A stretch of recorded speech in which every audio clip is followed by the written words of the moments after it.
கிறிஸ்துவுக்குள் அன்புக்குரிய சகோதர சகோதரிகளே, இந்த நாளிலும் தேவனுடைய கிருபையில நாம் அனைவரும் கூடி வந்து தொடர்ந்து இந்த ஒரு தொடர் வேத ஆராய்ச்சியில இந்த காலகட்டத்தில் நம்ம என்ன பார்த்துட்டு வர்றோம் அப்படின்னா, 2ஆம் வகை வருகையின் எதிர்பார்ப்பு பாகம் 6, 7 தாண்டி வந்துகிட்டு இருக்கிறோம்னு நான் நினைக்கிறேன். சரிங்களா? ஆகவே இந்த ஒரு 2ஆம் வருகையின் எதிர்பார்ப்பு அப்படிங்கும்போது கடந்த பாடத்துல பார்த்த ஒரு சில விஷயங்களை ஞாபகப்படுத்தி கொண்டு இந்த நாள்ல கூட நம்ம 2 பாடங்களா எடுக்கலாம் அப்படின்னு ஒரு ஐடியா இருக்கு. சரிங்களா? ஒண்ணு என்னன்னு பார்த்தீங்கன்னா, காலக்கணக்கு குறித்த ஒரு விஷயம். ஆம், தீர்க்க தரிசன காலக்கணக்குன்னு ஒரு சில விஷயங்கள் இருக்கு.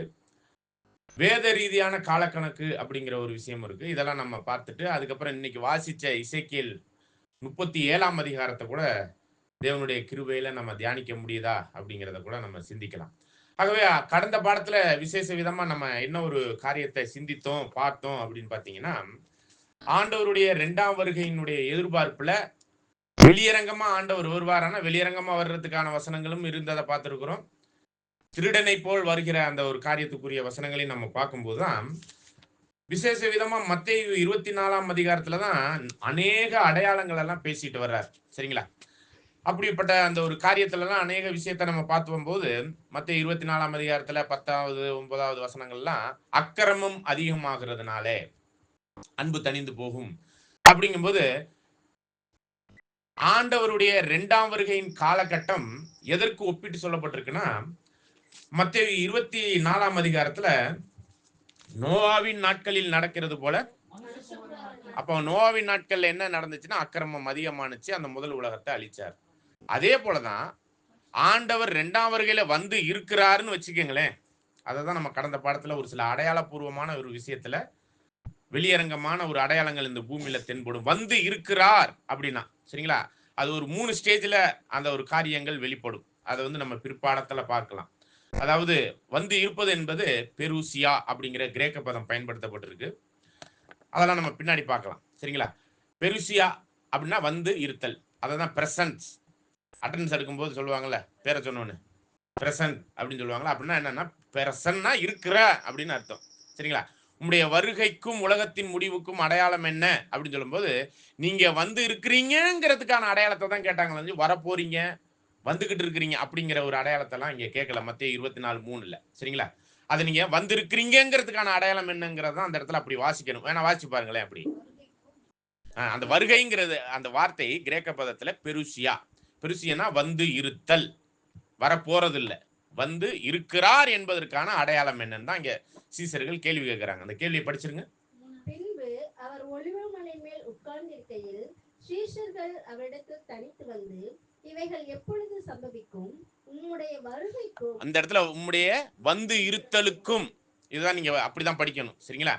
நீங்க வந்திருக்கிறீங்க என்பதற்கும் வந்திருப்பதற்கான அடையாளம் என்ன, அப்படி படிச்சுட்டு இந்த வசனங்கள் எல்லாம் படிச்சுட்டு வந்தீங்கன்னா தான், ஓ ஆண்டவர் 2ஆம் வருகையில வந்துட்டாருன்னா இந்த பூமியில இந்த அடையாளம் எல்லாம் இருக்குமா? ஆமா இருக்கும். அப்படிங்கும் போது அக்கிரமம் அதிகமாகும்னு 10வது வசனத்துல படிக்கிறோம். சரிங்களா?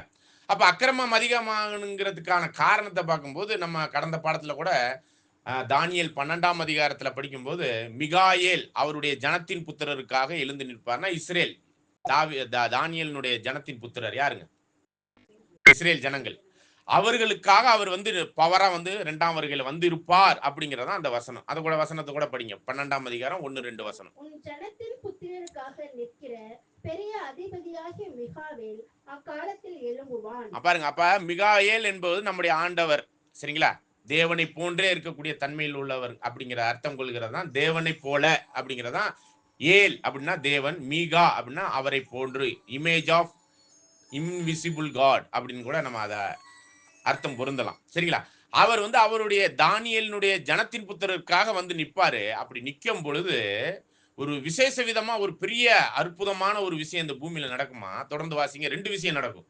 யாதொரு ஜாதியாரும் தோன்றினது முதல் அக்காலம் மட்டும் உண்டாயிராத ஆபத்து காலம் வரும். மகா ஓத்திர காலம் வரும். ஆண்டவர் 2ஆம் வருகையில வந்தாருன்னா மகா ஓத்திர காலம். இததான் மத்தேயு 24ல நீங்க வந்திருக்கிறீங்கன்னாக்கே என்ன அடையாளம்னு கேட்டா 21வது வசனத்தை படிச்சு பாருங்க. மத்தேயு 24:21. 24ஆம் அதிகாரம் 21ஆம் வசனம். ஏனெனில் உலகம் உண்டானது முதல் இதுவரைக்கும் சம்பவித்திராததும் இனிமேலும் சம்பவியாததுமான மிகுந்த உபத்திரவம் அப்பொழுது எப்பொழுது? அவருடைய வந்து இருக்கும் போது உண்டாயிருக்கும். சரிங்களா? அப்ப மகா உத்தர காலமும் ஸ்டார்ட் ஆயிருக்கும் அப்படிங்கிறதான். சரிங்களா? இதுக்கு முன்னாடி நம்ம ஒரு சில வசனங்களை படிச்சோம். மேகங்கள் மேல் வர்றாருன்னா திக் டார்க்னஸ், ஜோயல்ல கூட படிச்சோம். சரிங்களா? என்னதுக்கு? சியோனுக்கு எக்காலம் ஊதுங்கள், தேசங்கள் தத்தளிக்கட்டும், அந்த நாள் வந்து இருக்குது. இத திருவிவிலியத்துல கூட படிக்கலாம் பாருங்க. படிங்க. ஜோயல் 2ஆம் திருவிவிலியத்துல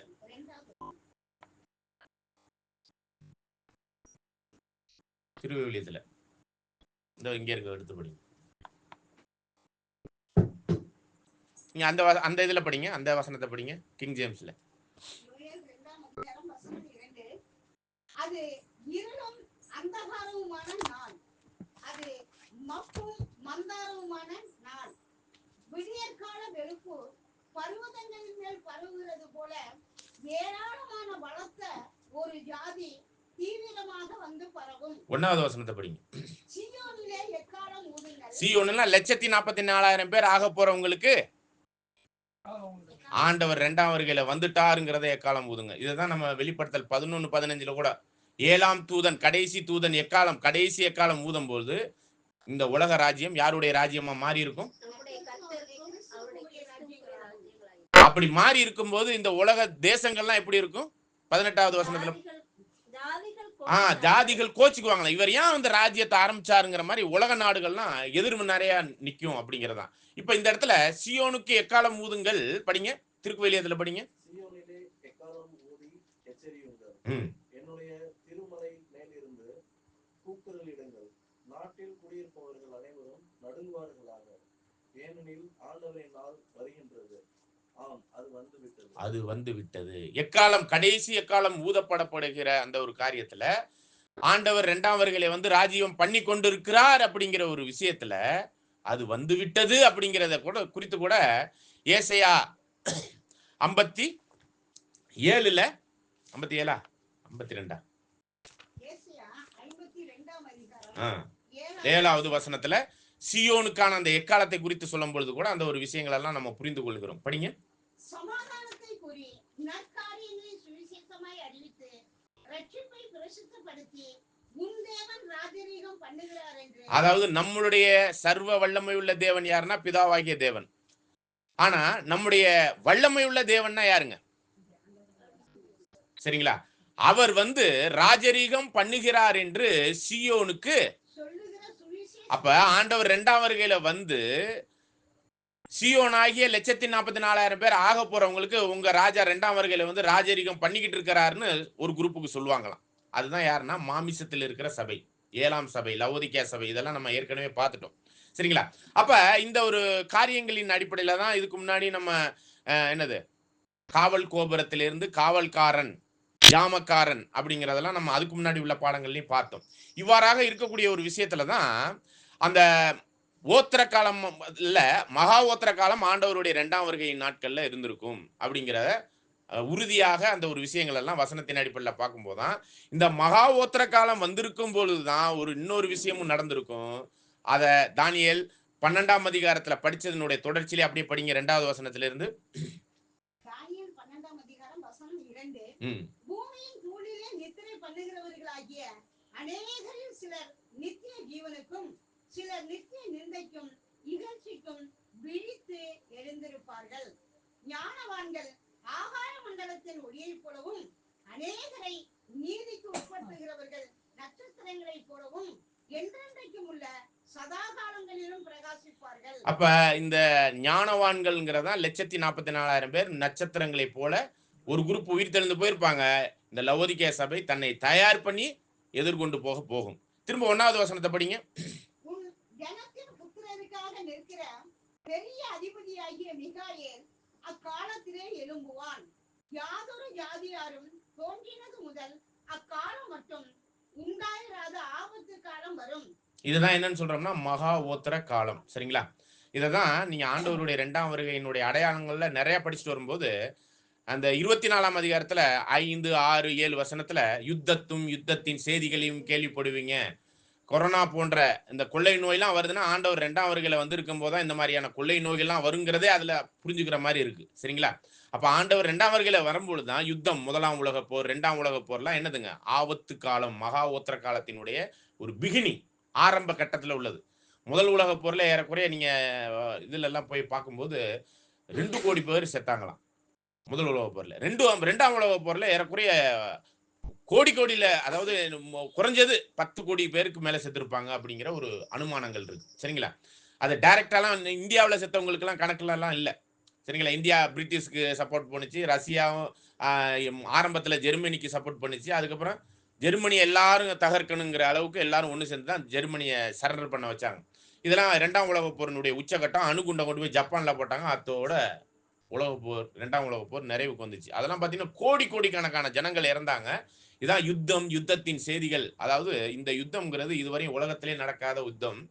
1ஆம் உலக யுத்தம், 2ஆம் உலக யுத்தம் அப்படிங்கிறதெல்லாம் நடக்குதுனாலே அவர் வந்திருந்தாதான் நடக்கும். இதெல்லாம் ஆச்சரியமான விஷயங்களாக நம்ம பார்க்கிறோம். சரிங்களா? அது அந்த வசனத்தை படிங்க. அதே மத்தேயுல படிச்சீங்கன்னா 24ல 5, 6, 7 வசனங்கள். 4ஆம் அதிகாரம் 5 மற்றும் 6. ஏனெனில் அநேகர் வந்து என் நாமத்தை தரித்துக் கொண்டு நானே கிறிஸ்து என்று சொல்லி அநேகரை வஞ்சிப்பார்கள். யுத்தங்களின் செய்திகளையும் கேள்விப்படுவீர்கள். அப்ப இது கேள்விப்பட்டா ஆண்டவர் 2ஆம் வருகையில வந்து இருக்கிறார், பெருசியாவுல இருக்கிறாருங்கிறதுக்கான அடையாளம் தான் இது. சரிங்களா? யுத்தத்தின் ஆண்டவர் 2ஆம் வருகையில வந்தா யுத்தமே இல்லைங்கிற அந்த இது இல்ல. யுத்தத்தின் செய்திகளையும் அங்காங்கே கேள்விப்படுவீங்க. தொடர்ந்து வாசிங்க. கலங்காதபடி எச்சரிக்கையா இருங்கள். கலங்காதபடி எச்சரிக்கையா இருங்கன்னு யார்கிட்ட சொல்றாரு? உலக ஜனங்கள்கிட்டயா? இஸ்ரேல் ஜனங்கள்கிட்டயா? இந்த சத்தியத்தை கேட்டுக்கொண்டிருக்கிற, ஏன்னா இந்த கேள்வி கேட்டது யாரு? சீசர்கள்கிட்ட தான் இந்த இதுக்கான ஆன்சரை ஒழிஞ்சு உலக ஜனங்களுக்கோ இஸ்ரேல் ஜனங்களுக்கெல்லாம் இருக்குதாங்கிறது ஒரு கேள்வியா இருக்கு. தொடர்ந்து வாசிக்கலாம் பாருங்க. இதெல்லாம் நான் வந்திருக்கும் போது நடக்கணும். ஆனாலும் இந்த உலகத்துக்கு முடிவு நான் 2ஆம் வருகையில வந்த பிறகு உடனே எல்லாம் வந்துடாது. சரிங்களா? அப்ப தொடர்ந்து வாசிங்க. ஜனத்துக்கு விரோதமாய் ஜனமும் ராஜ்யத்திற்கு விரோதமாய் ராஜ்யமும் எழும்பும். பஞ்சங்களும் கொள்ளை நோய்களும். இதுதான் இந்த கொரோனா போன்ற, சார்ஸ் போன்ற உலகளாவிய அளவுல பெரிய பெரிய கொள்ளை நோய்கள்லாம் வந்து இந்த முதல் உலகப் போர், 2ஆம் உலகப் போர்லாம் பிளாக் நோய், இது மாதிரி பல நோய்கள் வந்திருக்குங்க. அந்த இறந்த செத்த உடலை அடக்கம் பண்ணாதனால அதுல இருந்து புழு புழுத்து அதுல இருந்து எலிகள் மூலமா மற்ற ஜனங்களுக்கெல்லாம் போய் அந்த மாதிரி நோய்வாய்ப்பட்டு செத்தவங்களே நிறைய பேர். அதான் கொள்ளை நோயின்னு சொல்லப்படுது. 1ஆம் உலகப் போர், 2ஆம் உலகப் போர்ல எல்லாம் நீங்க வரலாற்றுல போய் பாருங்க. அந்த கொள்ளை நோய்க்கெல்லாம் காரணம் என்னன்னா இந்த யுத்தம். யுத்தத்துக்கு காரணம் யாருன்னு பாத்தீங்கன்னா ஆண்டவர் 2ஆம் வருகையில வந்தா இதெல்லாம் நடக்கணும். அப்ப ஆண்டவர் 2ஆம் வருகையில வந்து இருக்கிறார் அப்படிங்கிறதுக்கான அடையாளம் தான். அவர் நேரடியா பார்க்கலாம் முடியாது. இதுதான் இந்த இடத்துல நம்ம விசேஷ விதமா புரிஞ்சு கொள்ளும் பொழுது உலகத்துக்கு எப்படா முடிவு அப்படின்னு கேட்டீங்கன்னா அதுலயே 14வது வசனத்துல சொல்றார். படிங்க. இந்த சுவிசேஷம் பூலோகம் எங்குமுள்ள சகல ஜாதிகளுக்கும் சாட்சியாக பிரசங்கிக்கப்படும். அப்போது முடிவு வரும். அப்பொழுதுதான் இந்த உலகத்துக்கு முடிவு வரும். அப்ப ஆண்டவர் 2ஆம் வருகையில வந்து ராஜ்யம் பண்ணி கொண்டு இருக்கிறாருங்கிற செய்தி கேட்டா கேளுங்க, கேட்காட்டி போங்க அப்படிங்கிற மாதிரி சாட்சியா கொடுக்கப்படுமா?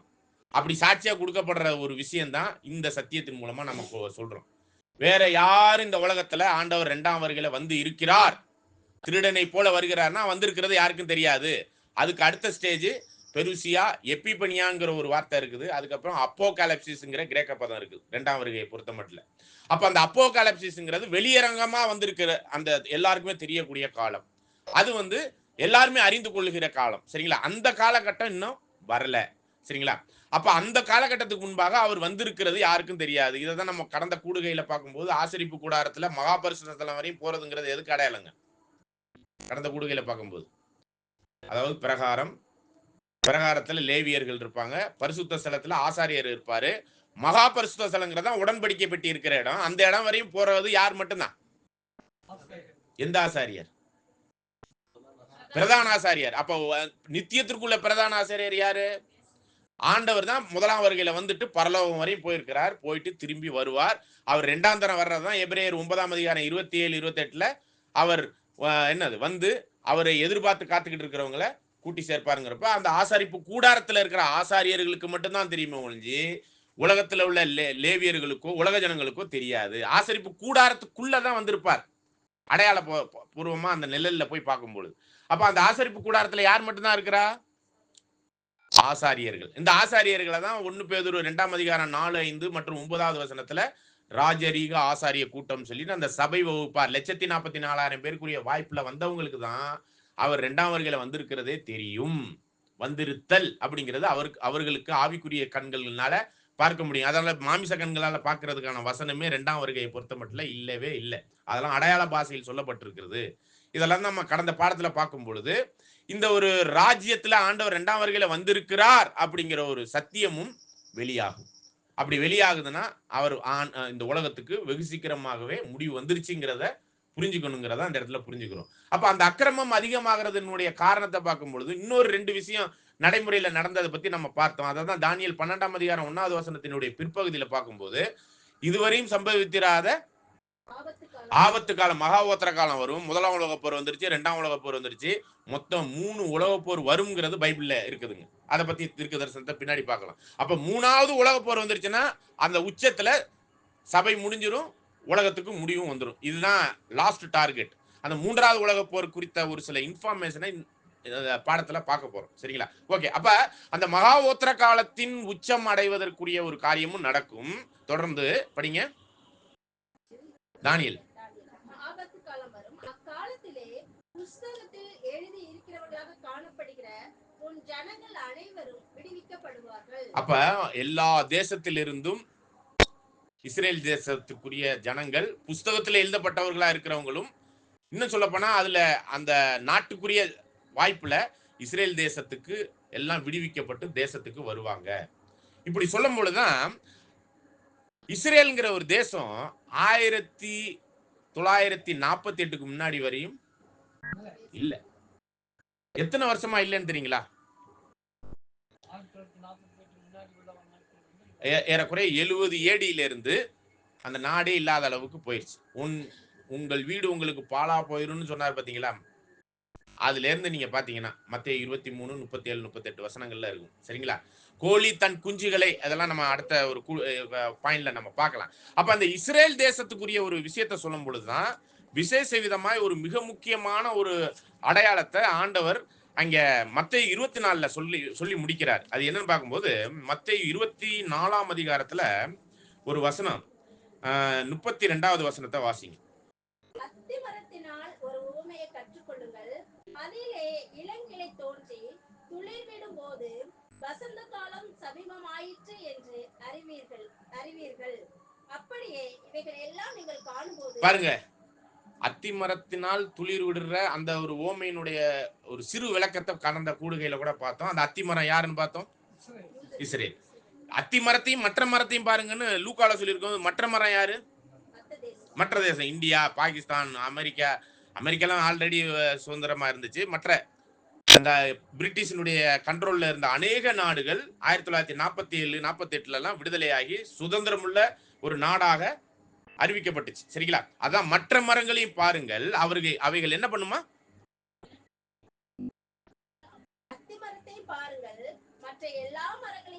இது வந்து லூக்காவுல இருக்கு. சரிங்களா? அப்படி பார்க்கும் பொழுது ஒரு விஷயம் உங்களுக்கு புரிஞ்சுக்கணும்ங்கிறார். என்னன்னு படிங்க. அவைகள் துளிர்க்கிறதை நீங்கள் காணும்போது வசந்த காலம் சமீபமாயிற்று அறிகிறீர்கள். அப்படியே இவைகள் சம்பவிக்கிறதை நீங்கள் காணும்போது தேவனுடைய ராஜ்யம் சமீபமாய் இருக்கிறது என்று அறியுங்கள். பாருங்க, தேவனுடைய 2ஆம் வருகையினுடைய ராஜ்யம் it is at the hand அப்படிங்கிறார். சரிங்களா? இததான் மத்தேயுல படிக்கும்போது இவைகள் எல்லாம் சம்பவிக்கும் போதுன்னா ஆண்டவர்கிட்ட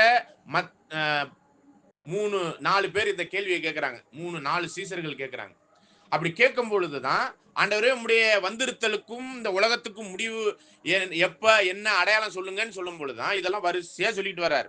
அப்படி சொல்லும் போதுதான் இத்தனை அடையாளங்களும் நடந்து முடிகிற அந்த ஒரு சூழ்நிலைக்குள்ள இவைகள் எல்லாம் சம்பவிக்கும் பொழுது அப்படின்னு சொல்லிட்டு அந்த வசனத்தை சொல்றாரு. அத்தி மரத்தை பத்தி படிங்க. அப்படியே இவைகள் எல்லாம் நீங்கள் காணும்போது அவர் சமீபமாய் வாசல் அருகே வந்திருக்கிறார் என்று அறியுங்கள். அவர் வாசல் அருகே, அப்பனா பூமிக்கு வாசல் எதுங்க? மேகம். மேகத்தின் மேல் வந்திருக்கிறார் என்பதை, வந்து இருக்கிறார் என்பதை உறுதிப்படுத்திக்கங்க. இதெல்லாம் நடந்துகிட்டு இருந்துச்சுன்னா அப்படிங்கும் போதுதான் இந்த இடத்துல நம்ம கடந்த கூடுகைக்குரிய ஒரு விஷயத்துல ஆண்டவர் 2ஆம் வருகையில நிச்சயமாகவே வந்து இருக்கிறார் அப்படிங்கிறத கேள்வி கேட்கும் பொழுதுதான் அதுக்கான ஒரு காலக்கணக்குக்குள்ள நம்ம போனோம். சரிங்களா? அப்ப இஸ்ரேல் தேசங்களை கூட்டி சேர்க்கிற ஒரு விஷயமும் நடந்துருச்சு. அப்படின்னா நிச்சயமாகவே இந்த இஸ்ரேல் தேசத்தை கூட்டி சேர்க்கணும்னா ஒரு வசனம் கூட நீங்க படிங்க. அதாவது அப்போஸ்தலர் 16ஆம் அதிகாரம் 17வது வசனம் நினைக்கிறேன்.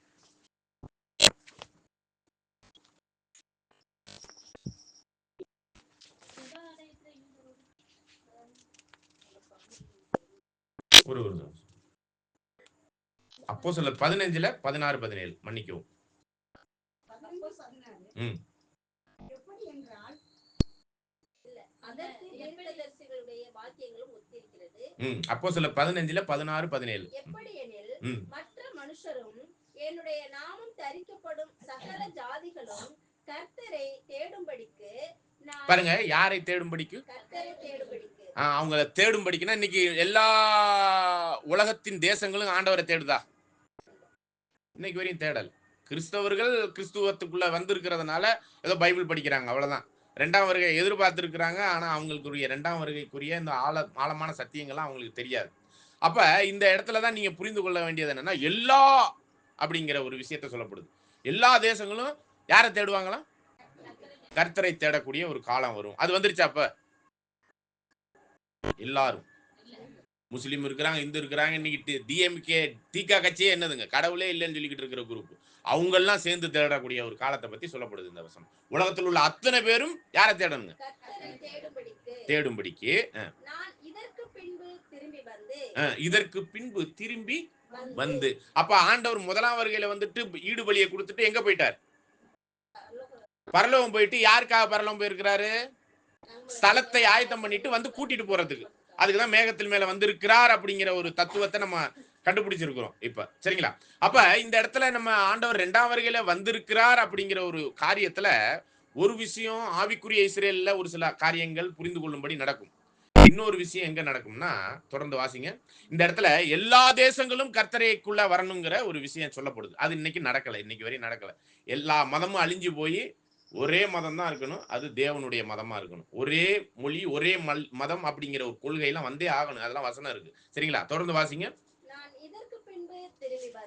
அப்பனா ஆண்டவர் 2ஆம் வருகையில வந்து. ஓகேங்களா? ஓகே, படிங்க. விழுந்து போன தாவீதின் கூடாரத்தை மறுபடியும் எடுப்பித்து அதிலே பழுதாய் போனவைகளை மறுபடியும் சீர்படுத்தி. 2 விஷயம் சொல்றாரு. ஒன்னு, தாவீதின் கூடாரத்தை வந்து அதை என்ன பண்ணுவாரா? எடுத்து பழுதாய் போனவைகளை மறுபடியும் சீர்படுத்தி. கூடாரம்னா இந்த இடத்துல என்ன புரிஞ்சுக்கலாம்? தாவீதின் கூடாரம். நல்லா கவனிங்க. இந்த இடத்துல தாவீதின் கூடாரம்னு சொல்ல வர்றது சபையை நிச்சயமா சொல்லல. சரிங்களா? இல்ல இல்ல, ராஜ்யம். அப்ப இஸ்ரேல் தேசம் மறுபடியும் கூட்டி சேர்க்கக்கூடிய ஒரு விஷயத்த 2ஆம் வருகையில வந்து நான் பண்ணுவேன். புரியுதுங்களா? தாவீதின் கூடாரம்னா பூமிக்குரிய இஸ்ரேலினுடைய ராஜ்யத்தை திரும்பவும் எழுப்பித்து கட்டுவேன். சரிங்களா? தொடர்ந்து வாசிங்க. அதிலே பழுதாய் போனவைகளை மறுபடியும் சீர்படுத்தி அதை செவ்வையாக நிறுத்துவேன் என்று இவைகளை எல்லாம் செய்கிற கர்த்தர் சொல்லுகிறார் என்று எழுதி இருக்கிறது. இப்ப என்ன கேள்வின்னா, இஸ்ரேல் தேசத்தை கூட்டி சேர்த்து இன்னைக்கு தேசமாக்கிட்டாரே, யாரு வந்துங்க இன்னைக்கு கூட்டி சேர்த்து இதை தேசமாக்கி இருக்கிறார்? அத்திமரத்தினால் ஒரு ஓமையை காட்டுக்குங்க. அது துளிர் விட்டு ஒரு மரம் ஆயிடுச்சுன்னா இவைகள்லாம் சம்பவிக்கும் போது நான் வந்திருக்கிறேன் தெரிஞ்சுக்கங்கன்னு சொல்லிட்டார். வாசல் அருகே வந்திருக்கிறேன், நான் மேகத்தின் மேல வந்திருக்கிறேன். அதான் வாசல் அருகே. சரிங்களா? அப்ப மேகத்தின் மேல் ஆண்டவர் வந்து 2ஆம் வருகையில வருவாருங்கிறது ஏற்கனவே எல்லாருக்கும் தெரிஞ்ச தீர்க்க தரிசனம் தான். வானத்தை பாக்குறதில்ல, எதை தான் பார்க்கணும்னு நம்ம சொல்லிட்டோம்? வசனத்தை தான் நீங்க பார்க்கணும். வானத்துல எல்லாம் பாத்தீங்கன்னா மேகத்துல அங்க ஒரு உருவம் வந்துருச்சு அப்படிலாம் நிறைய வீடியோ ஆடியோ எல்லாம் வருது. அதெல்லாம் நம்மளுக்கு தேவையில்லை. அப்படிலாம் வசனம் சொல்லவே இல்லை. ஏன்னா இந்த இடத்துல சொல்லப்படுகிற ஒரு விஷயத்துல என்ன அடையாளம் நிறைவேறும்? அத்திமரம் துளிர் விடும்னா இந்த என்னது, தாவீதின் கூடாரமாகிய அந்த எழுப்பித்து, இன்னைக்கு அவங்களுடைய ராஜ்யமே இல்லாம போயிருக்கு, அது திரும்பவும் எழுப்பப்பட்டு கட்டப்பட்டு ஒரு ராஜ்யத்திற்குரிய தன்மைக்குள்ள வரும். அப்ப இந்த இடத்துல இஸ்ரேல் தேசத்தை வந்து எடுத்து கொண்டாந்து சேர்த்திருக்கிறார். எல்லாரையும் சேர்த்துட்டாரு அன்னைக்கு. நான் அது சேர்க்கல. சரிங்களா? ஆங்காங்கே உள்ளவங்க இன்னைக்கு இப்ப கூட ஒரு 10 வருஷம் முன்னாடி நினைக்கிறேன், எனக்கு சரியா ஞாபகம் இல்லை, இந்த ஒரு பாம்பேல வந்து அட்டாக் பண்ணாங்கல்ல, எந்தெந்த இடத்த அட்டாக் பண்ணாங்க தெரியுமா? தாஜ் ஹோட்டல் அட்டாக் பண்ணாங்க. தாஜ்மஹால் இல்ல, தாஜ் ஹோட்டல் அட்டாக் பண்ணாங்க. இன்னொரு முக்கியமான ஒரு விஷயத்த, இஸ்ரேல் சம்பந்தமான ஒரு இடத்தை அட்டாக் பண்ணாங்க இந்தியாவில். யூதர்கள் குடியிருப்புல போய் ஒரு இது பண்ணாங்க. சரிங்களா? அப்ப இஸ்ரேலினுடைய யூதர்கள், இஸ்ரேல் ஜனங்கள் இன்னும் அநேகர் எங்க இருக்கிறாங்க? இருக்கிறாங்க. அவங்களெல்லாம் மொத்தமா கூட்டி சேர்க்கணுங்க. ஆனா இப்ப கூட்டி சேர்த்ததுல ஒரு நாடாயிருச்சு, துளிர் விட்டுருச்சு. அந்த எடுத்து கட்டுகிற ஒரு வேலை இப்போ நடந்து கொண்டு இருக்குது அப்படிங்கிறதா. இன்னும் முழுமையாக என்ன பண்ணல, முழுமையாக வரல. ஆனா முக்காவாசிக்கு மேல வந்துருச்சு. இன்னைக்கு எல்லா அறிவுபூர்வமான அறிவு பெருக்கத்திற்கு முக்கிய ஊன்றுகோலே யார் தான்? எந்த நாடு தான்? இஸ்ரேல் தான். அங்க இருந்து தான் எல்லா அறிவுபூர்வமா. அப்ப ஆண்டவருடைய 2ஆம் வருகைக்கான ஒரு சம்பந்தப்படுத்தும் பொழுது இதே தானியேல் 12 நம்ம படிச்சோம். என்னன்னு படிச்சிருக்கோம்? அப்பொழுது இந்த மகா உத்தர காலம் வந்திருக்கும் போது இஸ்ரேல் ஜனங்களை கூட்டி சேர்க்கும் பொழுது 12ஆம் அதிகாரத்துல படிச்சுட்டு வரும்போது என்ன சொல்றாருங்க? அப்பொழுது இப்படிலாம் கூட்டி சேர்த்து இருக்கும் போது என்ன நடக்கும்? இல்ல, அந்த வசனம் படிச்சுட்டோமா? அப்படியே 4வது வசனத்துக்கு வந்துங்க. தானியேலாகிய நீயோ வென்றால் முடிவு காலம் மட்டும் இந்த வார்த்தைகளை புதை பொருளாக வைத்து வைத்து இந்த புத்தகத்தை முத்திரை போடு. அப்பொழுது அப்பனா எந்த அப்பொழுது? அதாவது மிகாயேல் இஸ்ரேல் ஜனங்களுக்காக வந்து கூட்டி சேர்த்து அதை ஒரு நாடாக்கிட்ட பிறகுன்னு அர்த்தம். சரிங்களா? அப்பொழுது படிங்க. போக்குவரத்து ஃபாஸ்ட் ஆயிரும். சரிங்களா? போக்குவரத்து இன்னைக்கு அமெரிக்காவுக்கு போறோம்னா ஒரு நாள்ல போயிடலாம் ஏரோப்ளேன்ல. ஒரு 30 வருஷத்துக்கு முன்னாடி இங்க இருந்து எங்க தாத்தா படம் பார்க்க கூட்டிட்டு போவார். மாட்டு வண்டியில தான் போனோம். சரிங்களா? இப்போ 10 நிமிஷத்துல பேரணி போகலாம். 1 மணி நேரம் ஆகும் முன்னாடி. ஒரு எக்ஸாம்பிளுக்கு சொல்றேன், 30 வருஷத்துக்கு முன்னாடி இப்ப அப்படிங்கிறதுக்காக. அப்ப போக்குவரத்து ஃபாஸ்ட் ஆயிரும். இன்னொரு விஷயம் நடந்திருக்கும். என்னது சொல்லுங்க? இந்த அறிவு பெருக்கம் இந்த நூற்றாண்டுல முன்னாடி எங்கேயாச்சும் இருந்திருக்கா? அறிவு பெருக்கத்திற்கு காரணமே, இன்னும் அறிவு பெருக்கத்திற்கான முகாந்திரமான ஒரு முக்கியமான நாடே எதுதான்? அப்ப இந்த அறிவு பெருக்கத்தை கொண்டாந்தாருன்னா இந்த உலகத்துல வந்துருச்சுன்னா யாரு வந்துட்டா?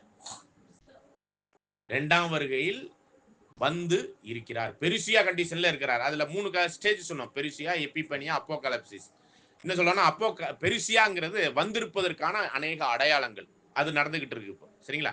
ஆனா வெளியரங்கமா தான் வந்துட்டேங்கிறது எல்லா ஜனங்களும் அறியக்கூடிய காலம் இன்னும் வரல. அதுதான் இந்த இடத்துல நீங்க புரிஞ்சு கொள்ளணும். இதை பத்தி நம்ம அடுத்த சில பாடங்கள்ல நம்ம பார்க்கலாம். அப்ப இந்த பெருசியா கண்டிஷனுக்கான ஒரு சில சம்பவங்கள் நடந்து கொண்டு இருக்கிறது. வந்திருக்கிறதுக்கான அடையாளங்கள் பூமி எங்கும் ஆங்காங்கே அநேக. அப்ப இந்த அறிவு பெருக்கத்தினுடைய உச்சம்தான் அக்கிரமம் அதிகமாயிருக்கு. இப்ப சொல்லுங்க, அக்கிரமம் அதிகமாயிருந்துன்னா யார் வந்தாதான் அக்கிரமம் அதிகமாகும்? என்னது வித்தியாசமானது இல்ல. ஆண்டவர் 2ஆம் வருகையில இருந்து அக்கிரமம் நீங்கணும்னு பார்த்தா அக்கிரமம் என்ன இருக்குது? இது ஏன்னா தீர்க்க தரிசனம் நிறைவேறுதல். பரிசுத்தம் உள்ளவர்கள் இன்னும் பரிசுத்தமாகிறது. சபைக்குள்ள இருக்கிற அந்த சபை வாய்ப்புல உள்ள 144 தான் பரிசுத்தமாவார்கள். அக்கிரமம் செய்யறவர்கள் அநியாயம் செஞ்சுக்கிட்டே போகட்டும். அப்ப அக்கிரமத்தின் உச்சம் ஒரு லெவல் தாண்டி போயிட்டு இருக்கும். அதனாலதான் அக்கிரமம் 2ஆம் வருகையில நான் வந்திருக்கும் போது சபையை 2ஆம் வருகையில அந்த 7ஆம் சபையை, லவோதிக்கேயா சபையை நான் தான் வந்து சத்தியத்தை கொடுத்து நான் தான் வந்து என்ன பண்ணுவேன்? சுத்தம் பண்ணுவேன். அவர்களை லேவியர்களா இருக்கிறவர்களை ஆசாரியர்களாக்கி ஆசாரியத்துவத்தினுடைய ராஜரீக ஆசாரியத்துவத்தினுடைய பரலோக வாய்ப்புக்கு அவங்களை கூட்டிட்டு போங்கிறது 7ஆம் சபைக்கு மட்டும் ஒரு குறிப்பிட்ட இதை அவர் வந்து ரெடி பண்றதெல்லாம் மல்கியா 3ஆம் அதிகாரத்துல ஏற்கனவே நம்ம படிச்சிட்டோம். அப்ப இதெல்லாம் இன்னொரு விஷயம் பாருங்க, இந்த அக்கிரமம் அதிகமா இருக்குது இல்லையா? அதுதான் நோவாவின் நாட்கள் அக்கிரமம் அதிகமானதுனால அந்த உலகத்தை அழிச்சார். இப்ப 2ஆம் உலகத்தை அழிக்கிறதுக்கான முகாந்திரத்துல நோவாவின் நாட்களில் நடந்தது போல அக்கிரமம் அதிகமாயிருக்கும். அதனால இந்த 2ஆம் உலகத்தை அவர் வந்துதான் அந்த அடையாளபூர்வமான ஒரு சில விஷயங்கள் சபையெல்லாம் முடிஞ்ச பிறகுதான் இந்த உலகம் முடியும். சரிங்களா? அதனாலதான் உலகம் எப்போ முடியுங்கிறதுக்கு எக்ஸாக்டா ஒரு வசனம் இருக்கு. சரிங்களா? உலகம் எப்பொழுது முடியும் அப்படின்னா மத்தேயு 13:39 படிக்கும் பொழுது கிளியரா சொல்றாரு, அறுவடை உலகத்தின் முடிவு. எந்த அறுவடை? இந்த 144,000 பேரும் களஞ்சியத்தில் சேர்க்கப்படும் வரை இந்த உலகம் அழியாது. அதனாலதான் இந்த உலகம் அழியல. இல்லைன்னா ஆண்டவர் 2ஆம் வருகையில வந்திருக்கும் அந்த பெருசியா கண்டிஷன்லயே என்ன ஆயிருக்கணும்? இந்த உலகம் அழிஞ்சிருக்கணும். ஆனா இந்த உலகத்துல இப்ப யார் இருக்கிறா? இந்த உலகத்துல யார் இருக்கிறா? இன்னும் இந்த சத்தியை கேட்கிறவர்கள் இருக்கிறாங்க. சபை வாய்ப்புக்குரிய ஓட்டத்தை ஓடிக்கொண்டு இருக்கிறார்கள். இன்னும் இப்பதான் என்னது இந்த அடிப்படை சத்தியத்துக்குரிய தெளிவுக்குள்ளேயே வர்றாங்க. அப்ப நல்லா புரிஞ்சுக்குங்க, இந்த சத்தியம் நாங்க பேசிக்கிட்டு இருக்கிற சத்தியம் வேற எங்கேயும் உங்களுக்கு கிடைக்காது. எங்க தரனாலும் கிடைக்காது. சரிங்களா? அது புத்தக வடிப்புல இருந்தாலும் அது விற்பனையில இருக்காது உங்களுக்கு. சரிங்களா? ஏன்னா இந்த சத்தியத்தை அவருக்குரிய ஜனங்களுக்கு தனிப்பட்ட முறையில தான் சொல்லி கொடுத்துக்கிட்டு இருப்பார். இப்படிதான் நடந்துகிட்டு இருக்கும். இந்த சத்தியம் கிடைக்கியதுனாலே யார் வந்துட்டான்னு அர்த்தம். அவர் முதல்ல அந்த 2ஆம் வருகையில வந்திருக்கும் போது என்ன பண்ணுவார்? வெள்ளியை புடமிட்டு, அப்படின்னா என்னங்க? வெள்ளினாலே என்னங்க? சத்தியத்தை, தெளிவான சத்தியத்தை கொடுப்பார். ஆனா ஆண்டவர் 2ஆம் வருகையில வரும்போது விசுவாசத்தை காண்பாரோ. 2ஆம் வருகையில வந்திருக்கும் போது இல்ல, வந்த பிறகு அவர் வெள்ளியை புடமிட்டு லேவியின் புத்திரரையும் புடமிட்டு அதற்குரிய ராஜ்யத்தின் புத்திரர்களா மாத்தி தான் தூக்குறதுக்கான ஒரு விஷயம் தான் 7ஆம் சபைக்கு இருக்குது. ஓகே, இவ்வாறாக நம்ம பார்க்கும்போது தான் இந்த அறிவிப்பிற்கும் இந்த மாதிரியான உலகளாவிய நிகழ்வுகளிலே நம்ம ஆண்டவர் வந்து 2ஆம் வருகையில இருக்கிறார். யாருக்காக வெயிட் பண்ணிக்கிட்டு இருக்கிறார்னா, அமர்ந்து கொண்டு என்ன பண்ணிக்கிட்டு இருக்காருங்க? எதை புடமிட்டுக்கிட்டு இருக்காரு? சத்தியத்தை தெளிவா கொடுத்துக்கிட்டு இருக்காரு. வேற எங்க நான் அடிச்சு சொல்றாங்க, இந்த மாதிரி சத்தியம் உங்களுக்கு எங்கேயுமே கிடைக்காது. இன்னும் சொல்ல போனா இந்த சத்தியம் எப்போ வந்துச்சு தெரியுங்களா? இந்த உலகத்துக்கு 1916க்கு முன்னாடியே வந்துருச்சு. ஆதனூருக்கு வேணா எப்போ வந்துன்னு சொல்லலாம், 2010 கிட்ட வந்துச்சு. நான் இந்த சத்தியத்தை கேட்கும்போது பெங்களூர்ல தான் நான் கேட்டேன். சரிங்களா? அப்ப பாருங்க, நம்மலாம் இந்த கிராமத்துல அவருடைய ஜனங்கள் எங்கேயோ இருக்கிறாங்கன்னு தேடி கொண்டாந்து கொடுத்துக்கிட்டு இருக்கிறார் இந்த ஊருக்கு. 14க்கு முன்னாடியே வந்துருச்சு. இதுக்கெல்லாம் நம்ம நிறைய விஷயம் பேசலாம், அப்புறம் பேசலாங்க. சரிங்களா? அப்ப அதை தான் நம்ம கால்குலேஷன் போடும் பொழுது ஒரு விஷயத்த நம்ம தானியேல் புத்தகத்துல அங்க பார்த்தோம்.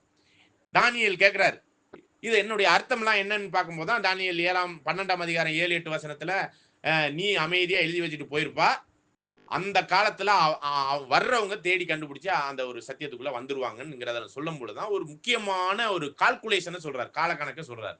அதை போன வாரமே பார்த்தோம். 10வது வசனமா படிங்க, 10ல இருந்து படிங்க. அநேகர் சுத்தமும் வெண்மையுமாக்கப்பட்டு புடமிடப்பட்டவர்களாய் விளங்குவார்கள். அது கடைசி காலத்துல இது விளங்குவார்கள். இது வந்து போன வாரத்துல பார்த்ததுதான். அதை ரிமைண்டர் கொடுத்துட்டு தான் நம்ம இன்னொரு பாடத்துக்குள்ள போறோம். படிங்க. அப்ப துன்மார்க்கமா நடக்கிற இந்த உலகம் அப்படியே துன்மார்க்கத்துல இன்னும் துன்மார்க்கத்துல தான் போகும். அதான் அக்கிரமம் அதிகமாக இருக்கு. அதான் ரிசல்ட். இதெல்லாம் கண் கூட பாக்குறோங்க. நீங்க தயவு செய்து இந்த ஆவிக்குரிய கண்களை ஓபன் பண்ணி பாருங்க, எல்லாம் கிளியரா தெரியும். சரிங்களா? அவ்வளவு ஆச்சரியமான சத்தியங்கள். இப்ப இது கேக்குறீங்களா, இதுவே உங்களுக்கு ஆச்சரியமா இருக்குல்ல. இன்னும் அட்வான்ஸ் எல்லாம் பாத்தீங்கன்னா அதோட தலையை பிச்சுக்கிற மாதிரி இருக்கும். அப்படி அற்புதமான விஷயங்கள்லாம் இந்த சத்தியத்துக்குள்ள இருக்குது, இந்த பைபிளுக்குள்ள. தொடர்ந்து வாசிக்கலாம். இந்த புத்தி உள்ள கன்னியர்கள் மட்டும்தான், இந்த வேதத்தை ஆராய்ச்சி பண்றவங்க மட்டும்தான் உணர்ந்து கொள்ள முடியும். அவர்களுடைய ஆவிக்குரிய கண்கள் என்ன பண்ணப்படும்? திறக்கப்படும். இததான் 2 கொரிந்தியர் 4:4 பாக்குறோம். என்னதுங்க?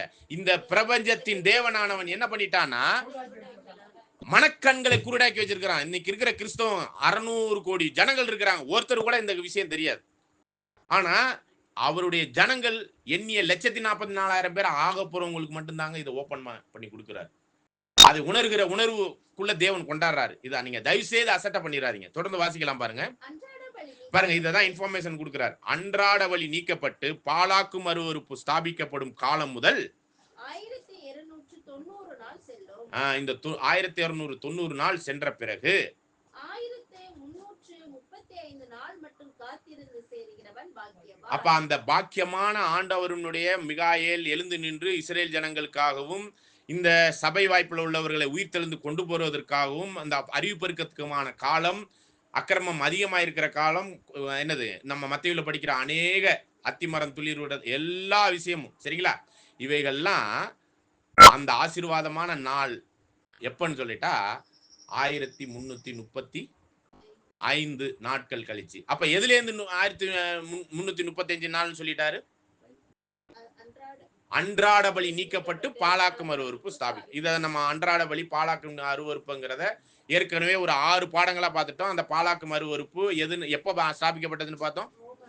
ரோம ராஜ்யத்தில் உள்ள ஆர்சியினுடைய அந்த கொள்கை ரீதியான போதனைகள், திருத்துவ கொள்கை, ஆத்துமா, நரகம், எல்லா வகையான பொய் போதனைகளினுடைய விஷயங்கள்லாம் இதுலதான் வந்து புரொட்டஸ்டாண்ட் அமைப்பும் இதுலயே மூழ்கி போயிருக்குது. இப்படிப்பட்ட ஒரு விஷயத்துல அந்த பாலாக்கும் அருவறுப்பு ஸ்தாபிக்கப்பட்டது எப்பன்னு பார்த்தாங்க? எந்த வருஷம்? 539ல இருந்து நம்ம அந்த 1335 அப்படிங்கிற அந்த ஒரு நாளுக்குள்ள கால்குலேட் பண்ணோம்னா தீர்க்க தரிசனத்துக்கு ஒரு நாள், ஒரு வருஷம். கர்த்தருக்கு ஒரு நாள், சரிங்களா? நமக்கு ஒரு நாள் 24 மணி நேரம். பிதாவாகிய தேவனுக்கு ஒரு நாள் 7000 வருஷம். அப்ப இந்த இடத்துல தானியேல் தீர்க்க தரிசனத்தில் சொல்லப்பட்ட அந்த ஒரு நாள்ங்கிறது தீர்க்க தரிசனையாக இருக்கக்கூடிய தீர்க்க தரிசனத்தின் பாசையில சொல்லப்பட்டிருக்கிறதுனால 1290 நாள் வரையும் சேரணும். 1335 நாள்கள்ல ஆண்டவர் 2ஆம் வருகையில வந்து அந்த ஒரு காரியத்தை செயல்படுத்துவாருங்கிற டேட் கொடுத்துட்டார். அப்ப 539 இருந்து 1335வது நாள் அப்படிங்கும்போது அது அப்படியே வருஷமாக கன்வெர்ட் ஆகுது. 539 ஏடியிலிருந்து 1335 அப்படிங்கிற வருஷங்களை கூட்டினா எந்த வருஷம் வருதோ அந்த வருஷம் தான் ஆண்டவர் 2ஆம் வருகையில வந்த வருடம். சரிங்களா? இது வந்து தானியலுக்கு தெரியாது, கடைசி நாட்கள்ல இருக்கிற நமக்கு மட்டும்தான் தெரியுங்கிறத இதே தானியல் 12ஆம் அதிகாரம் 4வது வசனத்திலையும் சொல்லிட்டார். படிங்க.